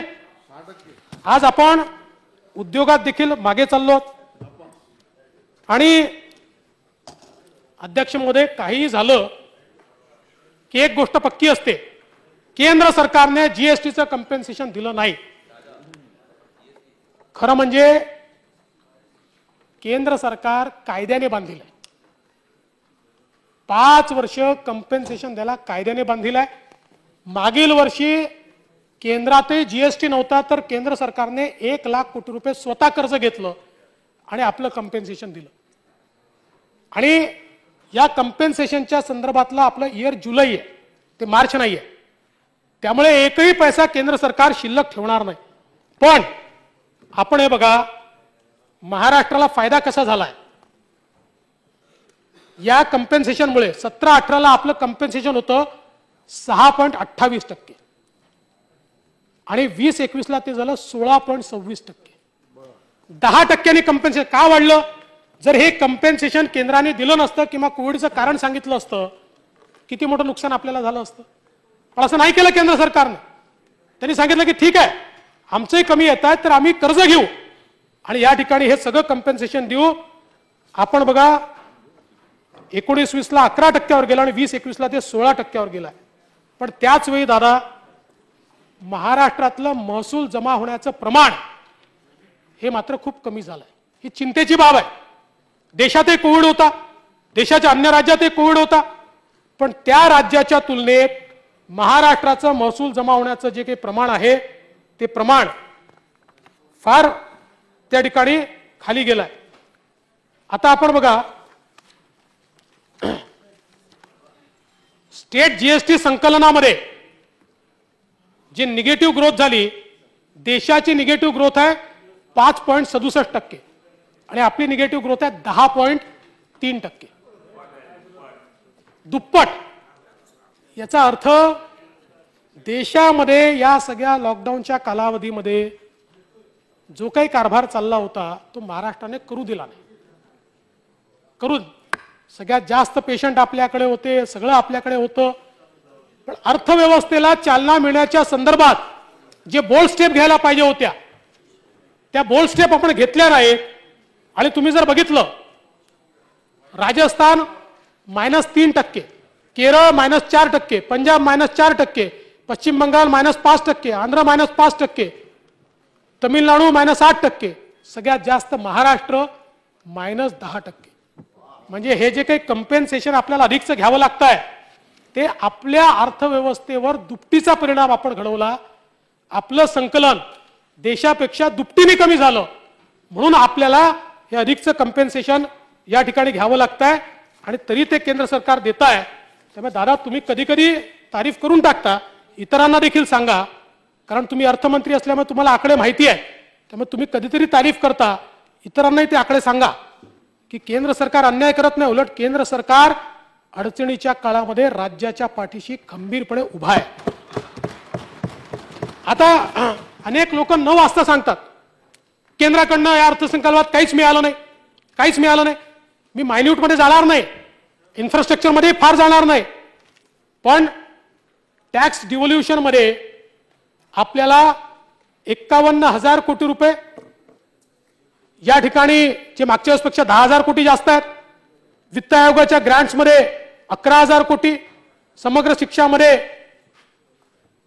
1,12,000 नाही 12,034 कोटी. त्यानंतर वेगवेगळे क्षेत्र आहेत, मी तुम्हाला पाठवीन. इतक्या मोठ्या प्रमाणात म्हणजे जलसंसाधन, नदी विकास 1,733 कोटी, जलशुद्धीकरण 1,900 कोटी, काय काय इतके वेळ कमी आहे आपल्याकडे, पाणीपुरवठा खूप आहे अध्यक्ष महोदय. त्यामुळे केंद्र सरकारच्या माध्यमातून राज्याला सातत्याने मदतच मिळाली आहे. या निमित्ताने एक तुम्हाला मी विनंती देखील करणार आहे.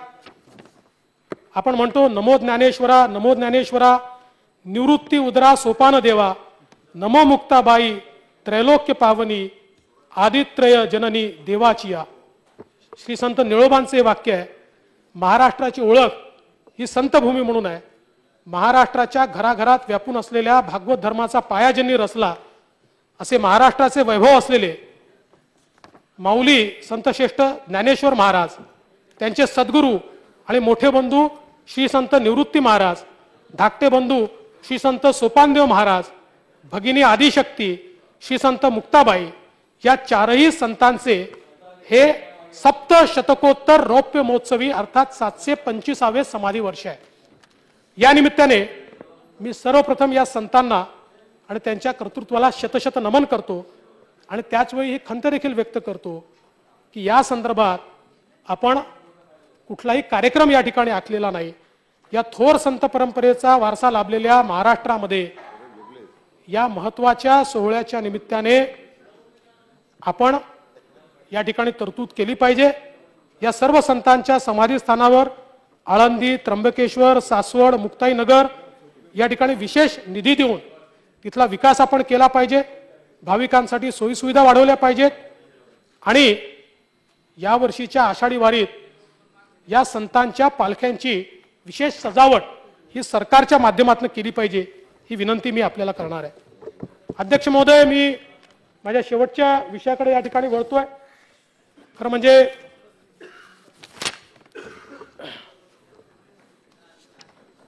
कौशल्य, रोजगार, उद्योजकता, नाविन्यता विकास या विभागाला 615 कोटी रुपये नियतव्यय दिलाय. अल्पसंख्याक विकास विभागाला 677 कोटी रुपये नियतव्यय दिलाय. आता हा नियतव्यय 1292 कोटीचा नेमका खर्च कोण करणार आहे? कारण या विभागाचे माननीय मंत्री नवाब मलिक हे जेलमध्ये आहेत. अध्यक्ष महोदय, ठीक आहे, उद्या त्यांचे बेलचा विषय आहे, मिळेल नाही मिळणार मला माहिती नाही, जे काय असेल. पण अध्यक्ष महोदय, माझा मुद्दा तो नाही आहे. माझा मुद्दा हा आहे की या ठिकाणी या सरकारला असं वाटतं का की अल्पसंख्याक विभागाशी संबंधित लोक यांचा कुठेतरी दाऊदशी संबंध आला तरच त्यांना आपण काम द्यायचं, असं कुठे मत आहे का? कारण अध्यक्ष महोदय, मी आपल्याकडे हा पेन ड्राईव्ह पाठवतो. आपलं फक्त शेवटचं 1 मिनिट हा, आपल्या पक्षाचं.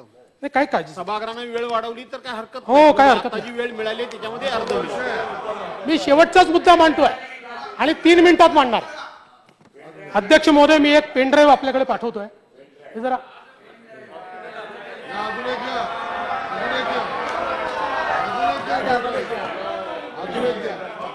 अध्यक्ष महोदय,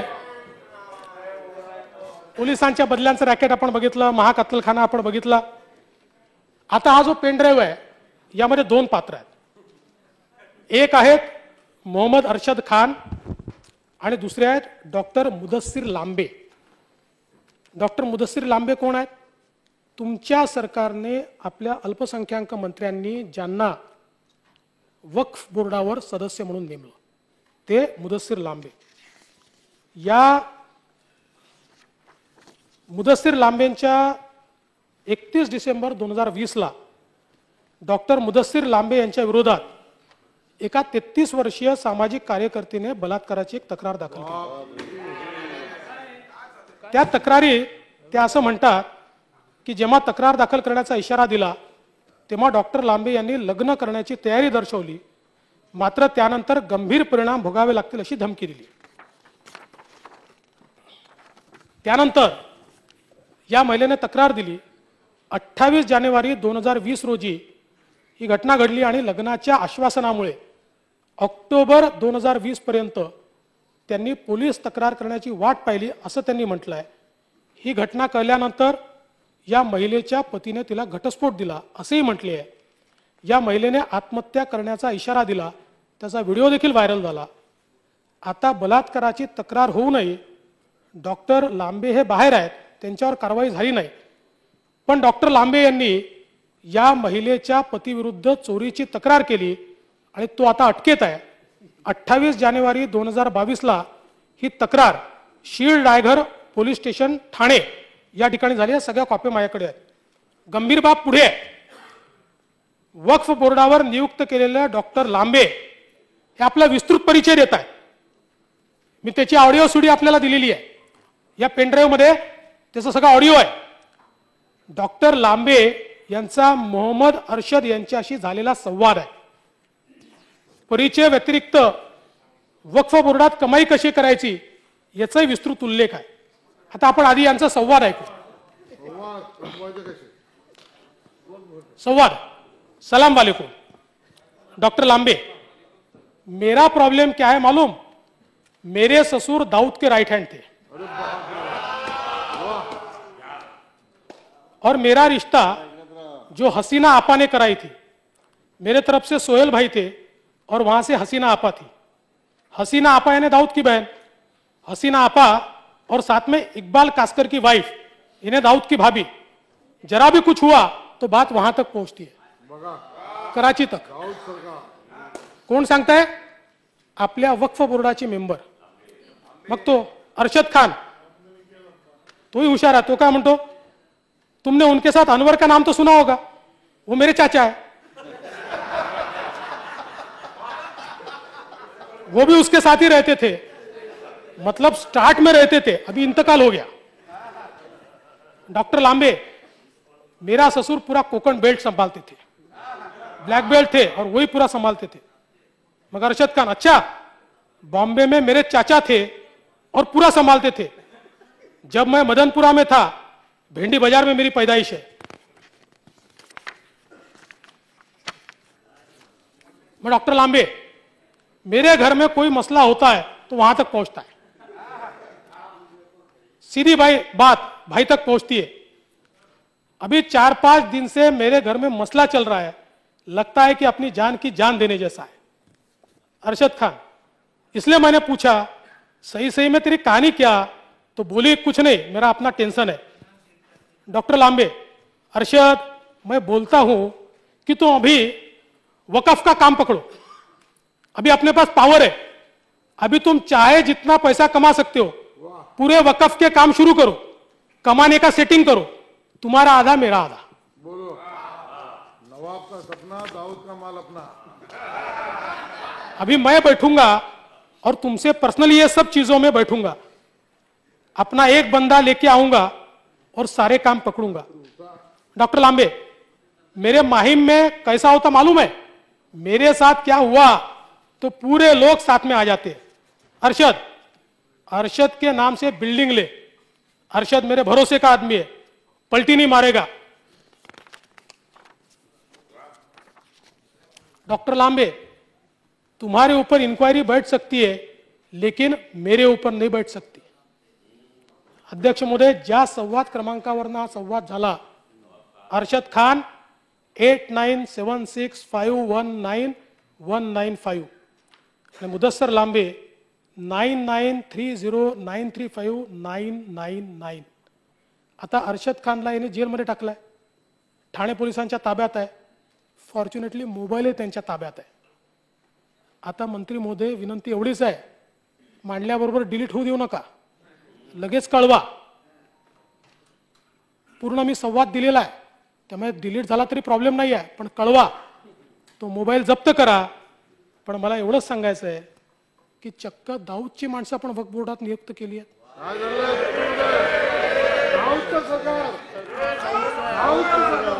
अध्यक्ष महोदय, खरं म्हणजे या अर्थसंकल्पावर बोलत असताना एकीकडे सरकार 4 गोष्टी कमी करेल, 4 जास्त करेल, ते आपण पाहून घेऊ.